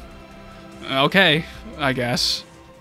And that's what really fucks Axis up. This season has a whole lot of nonsense. Despite the many arguments people have made on the Symphogear Discord why Axis sucked, they never affected me until I discovered this comment. Apparently, the main writer was sick for most of Axis, which explains it a lot honestly. It being, well, the season not being good. I wanted to test out this hypothesis if there was something off about Axis, and damn, I observed a lot of things. I already mentioned how boring the Illuminati is as a villain troupe, but that's just the start. First of all the downtime. Season 1 was good with downtime, as it was to present a shrouding mystery of who is the villain behind everything, and to give slice of life moments to make those intense scenes have more of an impact. Axis, like I mentioned, doesn't have stakes, so a lot of the times, those laid back moments feel a bit more meaningless, and they do use them to drive the plot. What the fuck am I saying? Let's just list them off. Number 1, Tomato Arc. While Mario does very cool shit, the entire premise of being harsh to someone to make them stronger is a shitty message to give. The analogy is not even that strong either. I can't even think what to do instead, because it'd still lead to the crappy message anyway. Number 2, I've seen this scene 6 times, but I still can't comprehend the ending sequence to episode 5. Why is Hibiki crying? She says quite a few things, Miku tells her a few things back, but there's just something lost in translation that I don't get why she tears up to fight the Hydra noise. Also, it bugs me all the time, but why do they end the episode here? Number 3, hey look, more Maria, now deep inside her in the Shadow Realm. God, I wish I was an Elf Knight and Maria herself enter her layer of insecurities, which we get her insecurities of feeling weak and not wanting to lie to people about her goodwill. But then suddenly Mario reveals that she feared isolation because of those insecurities. Wait, come back! What do you mean by... Yeah, that's never brought up again. What? Ugh. Number 4. Why does Saint Germain only now think about her actions this late in the game? Hibiki says like a few lines on her, and now she's in a moral dilemma, but yet, she still doesn't understand how Adam's wittiness hints at the fact he wants power for himself, not the people. Number 5. Where does Genjiro find out that the Gears can output more power with Unison? One sentence could have worked that either they found evidence that Unison does output more power, even a flashback would work, or they're actually guessing it at this point, which they find that evidence in this battle, and that's why Genjiro's like, alright bitches, let us sing with the Gears you don't really talk to. Number 6. Kirika's naivety dilemma. This kind of arc really felt like they pulled this one out of their ass just so they can fuck with Kirika singing her superb song. But at least her dilemma not having a birthday that pushes herself to celebrate Hibiki's birthday works at some degree. Number 7. Killing Prolati. Now, Cagliostro kinda asked for it considering she is ableist, but wow, Tsubasa and Shirabe did not give an absolute fuck of Prolati's urgency of her friend's life because they're already occupied about the walls they hold to people. Clearly they did not open to Prelude at the slightest, and it fucking sucks how Prelude barely got to develop over the course of the season. Finally, the final act. Aside from the pretty colors and explosions it offers, shit gets wilder and wilder at the cost of making fun of your intelligence. During my sick break between GX and Axis, I read this review on the season, which the only negative was that the final act was very Hibiki-centric, and again, exploring another's problem became my own. She goes off and fights Saint Germain with Kirika, replaces Kirika with Saint Germain to fight Adam, until they have to fight the Divine Slut instead, and everyone else is chilling at the bridge, providing commentary of what's happening, and no, they can't do shit, because Elf9 here did a fucking garbage of a job at, but then once they defeat the bitch, the divine power goes into Hibiki, so all of episode 12 is saving her from her divine whore, which nothing works besides Miku. And the final battle against Adam, the gears are kinda just thrown around until Hibiki just swoops everybody's powers, does all the fighting instead, still loses, swoops the power of the dead alchemist instead, kills the man whore, and her birthday is celebrated. I mean, I guess it's not bad for an act to be Hibiki-centric, it's how it affects the other gears. They're quite useless within the entire ordeal. They stand around, try to save Hibiki but ultimately do nothing, and fight Adam, which they ultimately do nothing as well. But nothing is as offensive as the entire divine whore fiasco. This is a huge political problem, and motherfucking President of the United States is considering just using a nuke against her. A fucking nuke! Which we just made an entire movie, how fucked up we were creating a nuke for Japan to surrender. Yet the Japanese think, hey, we can totally send a nuke to destroy a divine being, even if the situation has been fucking resolved. But no, it needs to fucking happen anyway, so that we can get into even more bullshit. Saint Germain decides to sacrifice herself to stop the nuke, but don't worry, her friends have randomly come back to life, just so that they can all suppress a nuke and die. Now look, Saint Germain might be stupid as fuck, but that doesn't mean I dislike her. Each rewatch, I'm more and more sad that they decided to kill her off rather than be a mainstay for XV. And it's most depressing to find out that Hibiki and Saint Germain, who talked about joining hands all the time, never joined hands in the season. Finally, Hibiki has no remorse for killing Adam. Sure, he was a complete dick, but even Dr. Ver was worse. Yet even though he saved him from Mario righteously wanting to kill him, Hibiki just decided, hey, this will be my first and only kill I ever do as a Symphogear user, go fuck yourself. Then you can't just argue because he isn't human, then she can just kill him, I guess. I don't know.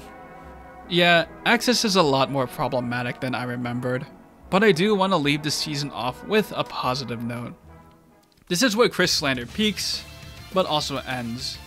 The season puts Chris's trauma on the spotlight by accidentally enacting revenge for what Sonia did to her by shooting her brother's legs, though she did that to save him. After that, they pretty much don't interact until like 6 episodes later, and it's still fucking baffling to me how Chris has to be reminded to not be a little bitch holding all the goddamn responsibility for the last time.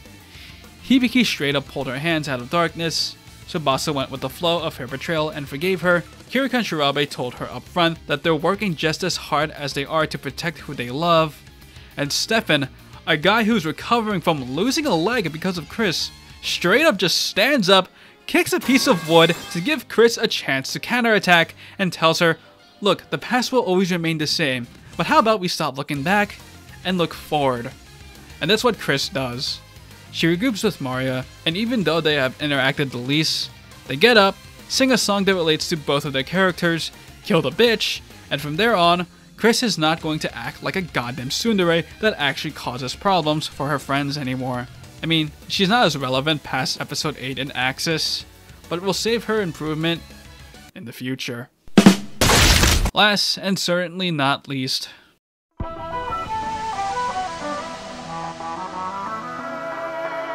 I said it last year, and I'll say it again. This season is hella gay. While GX had sporadic moments of Hibiki and Miku being cute and all, there's just these long stretches of them acting like a pair of housewives. First, they act gay over homework. Hibiki is so happy that Miku will help her with her homework, and when she does complete it, it fills Miku with joy. Miku combs her hair for whatever reason when Hibiki's summarizing the last 2 episodes for her. Miku's fucking wallpaper is you-know-who! Then there's Miku being the gay supportive gal again in the festival scene that I still don't understand what's going on. When the Hydra goes after the school, Hibiki only thinks of one person. And here's the real kicker, the kitchen scene. Miku, who mentioned she wanted to cook for her best friend in the GX OVAs, committed to actually cooking for her. We get a flashback to why Miku cares so much about her, wanting to be by Hibiki's side as she remained strong against all the bullying, and this super gay-ass stare, which nobody, not even myself, can deny that this isn't homosexual. Once they're done eating, you see them cleaning the dishes together, and it's like, you can't say get a room already, they already do have a room together! Unlike last season, Miku does quite a bit in the final act, because you know, it is Hibiki-centric, leaving opportunities for Miku to come into the scene. First, when Hibiki leaves the bed, oh my god, it devastates Miku, she comes out of bed, before Hibiki holds her hand and tells her, Daijobu, Daijobu. It was not Daijobu. Miku returns again to save Hibiki from her divine horse state, which the gears were useless against attacking her. But with a large microphone than Miku, she shouts the magic words, and oh wow, look, Hibiki is saved. That is not before they call each other their sunshine / their shining sun. Miku runs over and somehow catches Hibiki mid-air, helps her warm up with her jacket, and finally, the entire birthday scene. Look where Miku's looking at this montage. They give this entire scene of them alone. Them alone, which they hold hands for a long time. Then they smile to each other, which, you know what, let me demonstrate it this way.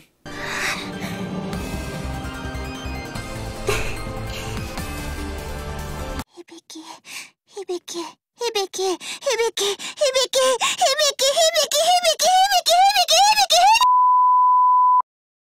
I shall speak no further about this topic. I think I made my statement clear. Overall, Axis, definitely a downgrade from before, up to a point that it might be my new least favorite season. I downscored it from a 9 to an 8, but now that I've collected my thoughts about it, it could descend into a 7.5 instead. Yeah, the nuke thing and the stupidity of the characters really fucked this season up, but it's also a really cool season if you don't mind the nonsense.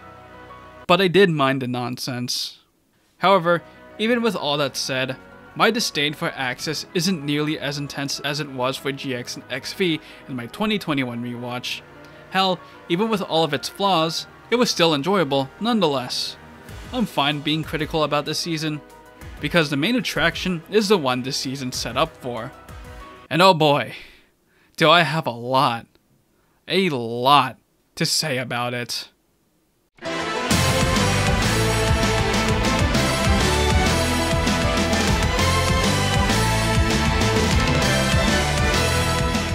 Last year's rewatch ended on such a high note because I refueled the love I had for XV by watching it the way it's intended. You just gotta watch it like a 5-hour movie, with the intense thinking I put on this rewatch, yet also enjoying the ever fuck out of it, proving my past self wrong. There were so many things I mentally asked myself to see if XV would answer them in any possible way. Did Axis do a good job setting up this season? Did Fudo make Tsubasa suffer the way she did because she deflected his words in Axis? Did Noble Red even care about returning to humanity? Where exactly can I pinpoint the improvement in animation? And where the fuck is the scene that shows that part of Shemha is written in Python? Unfortunately, I had to contain my excitement. My sickness went from dealing like a canker sore in my tonsils to a terrible, prolonged cough that severely hindered my experience watching XV. I decided to take a stab at watching episode 1 on my tablet, watched the entire thing, and I was like, what the fuck happened? I turned off my tablet and realized, 1, I have to get better before I watch this, and 2, get better enough to binge it on my computer like I once did. So, that's what I did. I took yet another 4-day break before I plopped down on my new computer chair I got recently, plugged in my headphones, using MPV for the first time, and finally unleashed my excitement of watching XV once again. God, the transition from Axis to XV is just so wild. I need a better word for it. Okay, let's use that. The transition from Axis to XV is just so unorthodox. Space? The wilderness? No, it's a place further than the universe. It doesn't help that even though it wasn't in my list of questions, it's a discovery I made anyway. XV Episode 1, particularly the coffin fight, is just hard to follow. It's a rush of fan service, passion, hype, and that fucking bittersweet feeling that this is the beginning of the end. But it gets lost when you're trying to make sense of how exactly the coffin attacks, tu no comprendo, and we're in a really long flashback that provides some really good hibimiku. The fight resumes, and I still don't know what's going on because there's just too much going on that every time they reach to the Hexa revolver, I'm like, yeah, how the fuck did they get there again? It could just be my sick brain not working at its usual pace. But once the credits started playing with Final Commander, I was lip-syncing my heart out, and probably hacked up a storm afterwards. Episode 1 does feel like an anomaly from the rest of the season, so let me go over my broad thoughts about the rest of XV, and then trickle down to the specifics. This season is dark, and I love it. It's not just the tone of the narrative, but the visual language helps accentuate the idea, and I swear to God, that sentence came out of my own ass, no AI. And I think how they do this is discovering what improved from Axis to XV. The lighting, the soft shading, and the dynamic use of colors and lighting. The lines are the improvement I've noticed for a long time, and if you want a simple explanation of what I'm seeing, it's like Season 1 to Axis was drawn for 720p, while XV was drawn for 1080p. They're more refined and blurred in with the rest of the scene. What I really saw this time is how dynamic the shading, colors, and lighting is depending on the environment. When the gears are outside in the cold, winter environment, you see them in muted colors, being bright as the surroundings around them, but inside, their colors pop, and there's no use of that soft shading because the room's so bright anyway. It's like how Ufotable has done it for years. Even though they use 3D backgrounds and environments, their use of lighting and shading is done so well that it creates an immersive result, and you can see that throughout of all of XV. The difference is present within XV itself. Just look at the opening versus the actual battle that takes place. In the opening, every character is outlandishly bright, while in the fight, they're as dark as the rocks around them. Put them inside the Aldous End, their bodies bounce the lighting and color of the maze so well. That's what modern anime loves to strive for these days when they want to look good. Having some photorealism while still looking distinctly anime, and it helps them capture the mood for the season. XV wants to be a bombastic final run full of stakes, so it uses the winter season for every fight to either take place in the gloomy skies or at night. But if there's hope, the sun will rise. But sometimes the light is too bright, it casts darkness on a character. Hopefully you were able to understand that. Let's actually get on to the narrative, as this is the final season, and had a low stakes season to set this one up. The hype, tension, and fan service goes fucking overdrive. I mean, it starts with the exposition why the Curse of Balal was activated, and then the whole reason why the gears are in the place further than the universe is to unveil an ancient god from their coffin. Season 1 references are sprinkled around. We revealed a new group of villains as they attack the boat with a divine MacGuffin, and oh boy, at the Hibiki's godlike transformation, we're given Kirika's, and my 16-year-old self is preventing me to take a jab of how fanservice-y her sequence is. It's how I got into Symphogear in the first place. And hey, Kirika and Shirabe are very enjoyable this season, as Shirabe has lost her IQ enough that both of them only share one brain cell together. If Chris wants her bullets flying from her boobs, then she can because a revolver is cooler than a crossbow. If Shirabe wants to twirl around in one leg, then she can do that. Ow. Because I'm all here for Maria's bondage transformation. Oh yeah. Then Tsubasa can have an identity crisis in hers. Speaking of Tsubasa... oh god, Tsubasa's suffering in XV. It's still bad, and it's the one thing that prevents XV from being a total masterpiece. Because it's the one thing I can't ever seem to redeem. How I attempted to turn around this was to think back to Axis when Tsubasa straight up told Fudo to go fuck himself and his blood, and the concert genocide was his response back. Tsubasa said that what drives her to protect people is the spirit of Kanade Amo. She sings to protect, while Fudo commits this mass murder to prove her wrong. Fudo willingly kills 100,000 of his own people just to fuck with Tsubasa. Unfortunately, while that makes Fudo one heck of a fucking villain, it doesn't save Tsubasa's arc from incompetency. I'm not saying Tsubasa isn't acting unnatural here, it is fucking devastating. It puts Saint Germain's centuries of sacrifices to shame, but everybody around her, her friends, Noble Red, even the adults, do not give a shit. I mean, I'm sure Noble Red would celebrate, but the fact that none of her friends can empathize with her is total bullshit. Maria recovers and says, "Don't worry, I'll get through this." Kirika and Shirabe knew she was not alright, but I expect them to understand the least of what she's going through. Hibiki wants to cheer her up instead, but I guess it's pretty in line for Hibiki as she hates being reminded of bad thoughts. But Chris, they did Chris dirty. I mean, they always do, but you have Chris, who's finally resolved her social problems, which is the best time to polish it by giving the wise words that Tsubasa once gave her in G. It's not like Chris has distanced herself from her, she still does call her senpai, even if they're not schoolmates anymore, but no, they do not make her do anything to help Tsubasa, which is just such a missed opportunity. The only one who emphasizes Tsubasa is Miku. Miku has this untold guilt about bringing Hibiki to a concert that almost got her killed.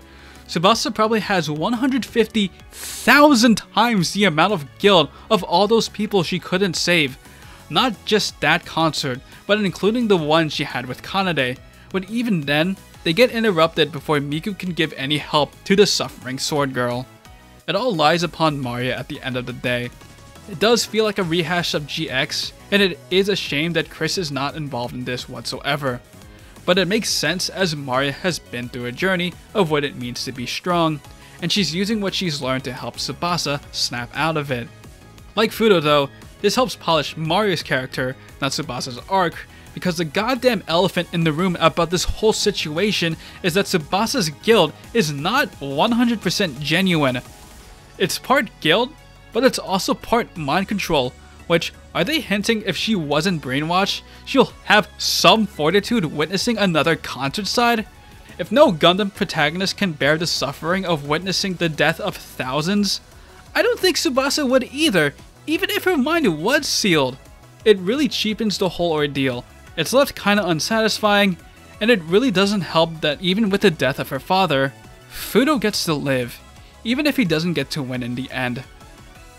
At least her suffering doesn't magically disappear.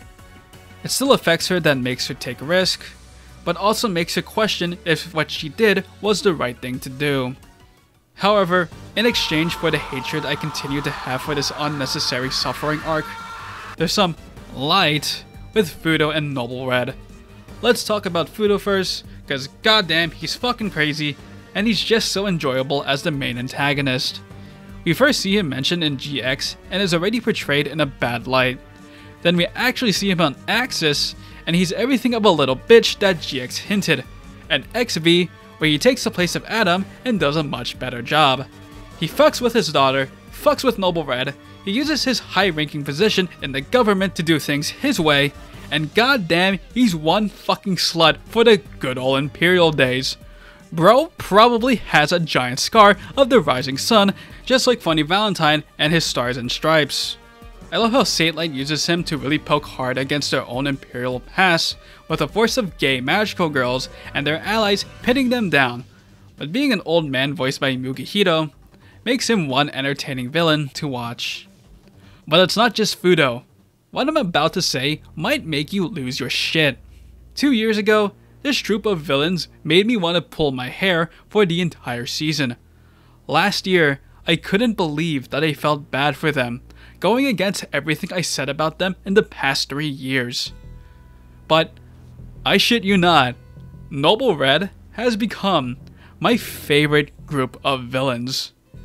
You heard me right, I love Noble Red. The things I used to hate them for are now the very things I favor them for. It's easy to pinpoint why. Noble Red are actually villains, and it made me realize how much of a villain problem exists throughout Symphogear. Chris was a groomed, misguided young gal that obviously needed help as she was pure-hearted on the inside. The FIS trio are basically Chris times 3, with less sexual assault implications and more grooming, but they kinda escaped from that themselves.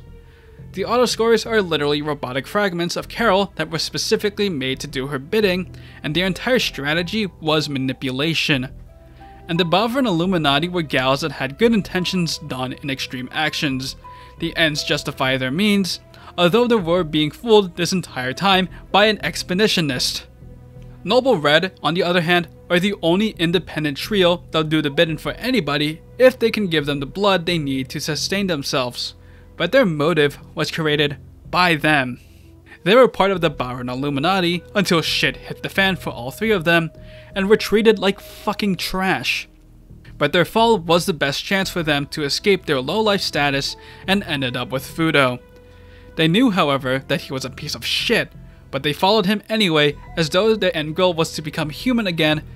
I mean, taking revenge on them might as well be one hell of a perk. Noble Red goes back to what Symphogear once was back in Season 1.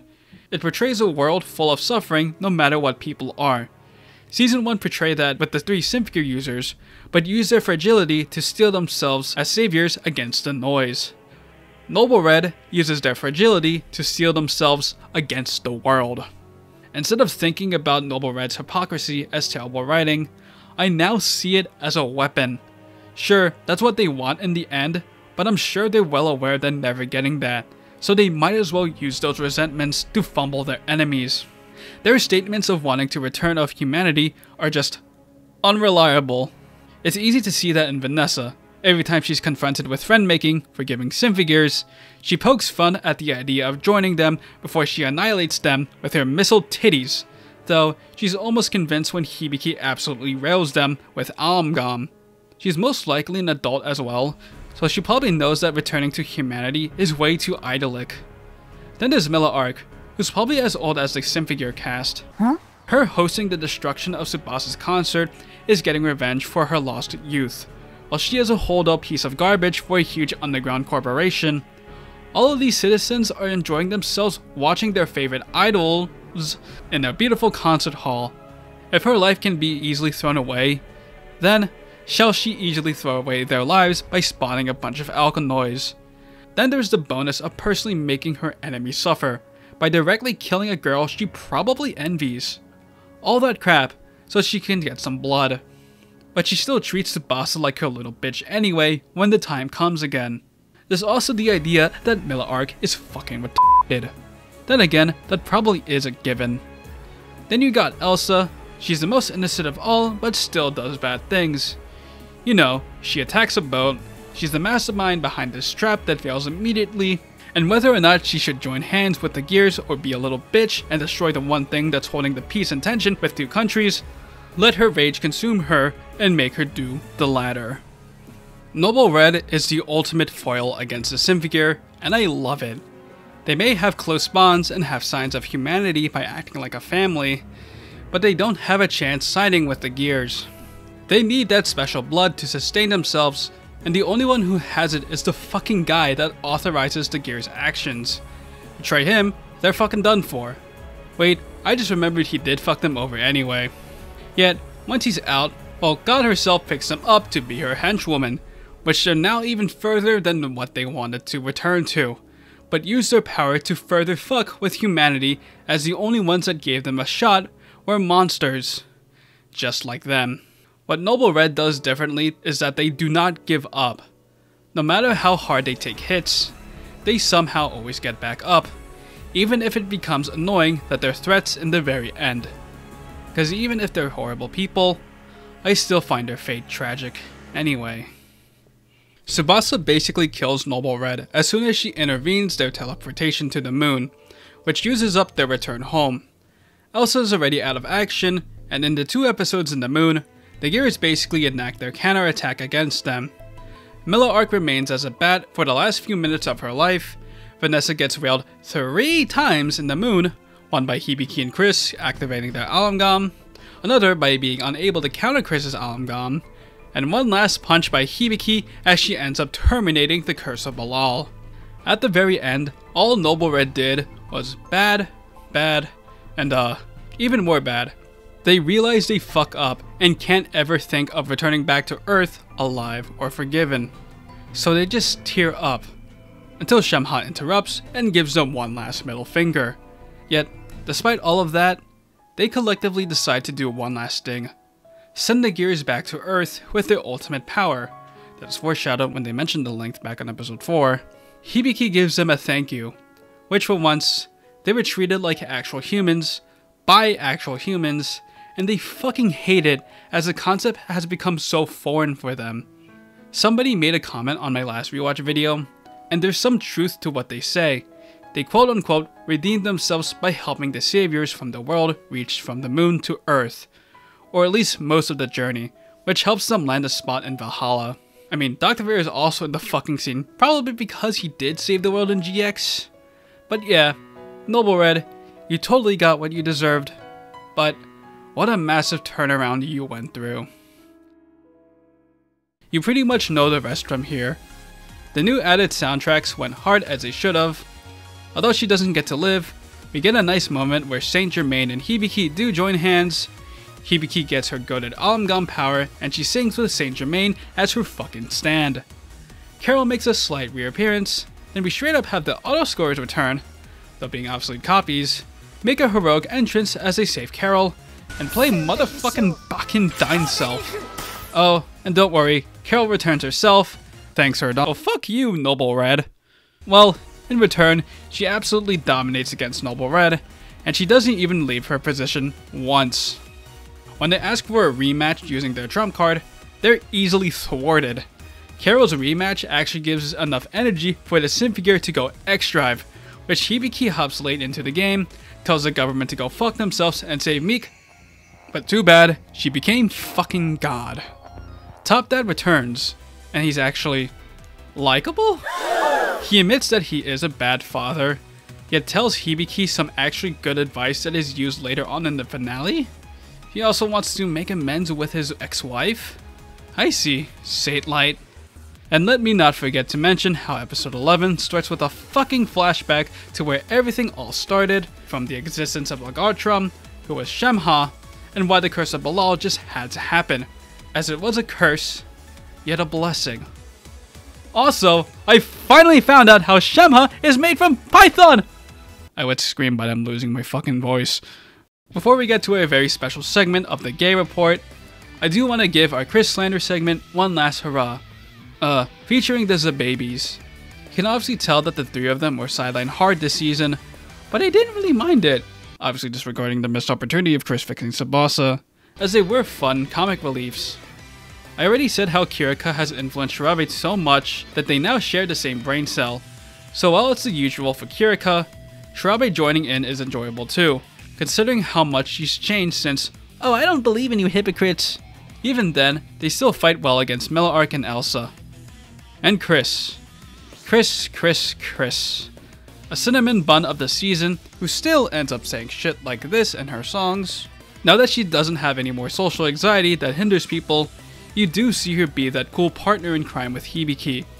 They fight together in episode 3, we get her head pat, yes, head pat, Hibiki when she needed it the most, and how they're paired up on the moon. What you gripping onto there, Hibiki? I also love that because Chris has no qualms with Maria, they can just combine gears like no problem, though maybe it's more of a fan service scene than anything else. Regardless, this is what I want to see more of Chris throughout the series. Instead of bringing herself down, she lifts up people. Hell, for the first and last time, she gives empathy to her enemies. I mean, for fuck's sake, she doesn't hesitate on her actions, which really says something considering every other season. This is what makes Chris good. Not relearning to fix her mistakes again, but to grow as a better person from them. But I guess it's better late than never to showcase that. Well guys, I guess it's time for the final.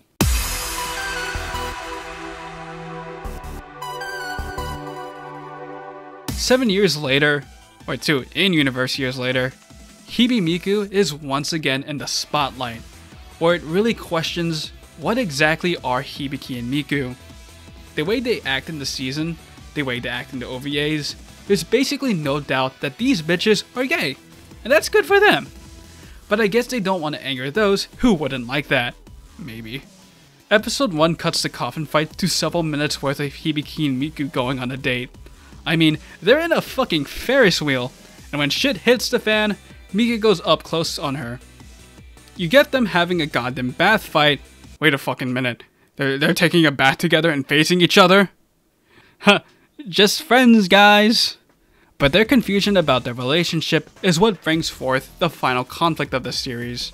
First of all, Miku just straight up calls Hibiki a person she loves right at her, using which is the stronger word in Japanese, as they're having that fight in a relationship. They want to talk it out, and bam, she dies. She's not. Oh well, great. Now she's possessed by God herself. And you know what they do at the end of the episode? They literally copy me! That compilation in the ending? I did that for them! How dare they? And they have the balls to do it again when the next episode starts! Anyway, Shemha possessing the poor gay girl basically tells her she entered her body due to her hesitation of being beyond friends with Hibiki, and when they confront again, she uses all of that knowledge to her advantage. But nothing gets as homosexual as Hibiki's counterattack.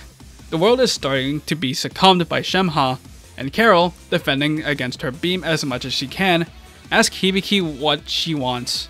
And what she wants to do right then and there is not saving the world and her friends, but taking Miku back, which Carol's like, yeah, please fucking do that, you gay hamster. As the world's last hope, she goes on a goddamn tangent about how much Miku means to her, how she literally is her entire world. It's just this great confession that reciprocates all the feelings Miku has had for her throughout the entire series. She closes the gap on Shemha and defeats God by a hug. Shemha gets defeated by the power of gay. Committing deicide by Gungnir, Hibiki is able to hold on to Miku, and she also says love, daisuki, towards her. We're at the final minutes of the entire Symphogear series. The world is still at risk, but Carol gets proper closure as she says goodbye to Elf 9. The world is still red, which the gears have to enter Shemha's giant Earth urethra to stop the world from becoming what it was thousands of years ago. In a damaged X-Drive state, they fight the last batch of the noise. They're overwhelmed until they're saved by Miku, who kinda just gets to wield the foster robe of Shenshujing. Reaching the core, they sing their farewell song to the ones they lost, and basically to us. Carol completed her father's task as she discovered how the 7 scales of harmony can defeat the power of God, and how Fine's creation of the 7 Symphogears did achieve her goal, humanity freeing themselves from divine authority. She just never got to see the light of day. As they escape, the last of Shemha captures them, asks Hibiki and Miku why they are the way that they are. They say a lot of gay things without it ever being explicit, and Shemha's like, alright, you got me, live your lives, and the day is saved once more. We're given one last version of Gaki no Flagel. We are showcased each character and their respective seiyuu into the very last scene of Symphogear. It's Hibiki and Miku, holding hands as they walk in the snow. Miku has something to say to Hibiki, while Hibiki also has to say something to her as well, hoping what they want to say to each other is the same thing, as they look upon the stars one last time. Where I used to be mad about it, this is the best way Symphogear can end. There are a few threads that are kinda left open, but that shouldn't matter as we should hope that all ends well. Symphogear expresses that communication is beyond words, that we should know that all ends in good faith without it ever explicitly telling us. I mean, a kiss still fucking does that, but I'm content of what I get out of it. It's the best way this amazing series should end. So, shall it end there?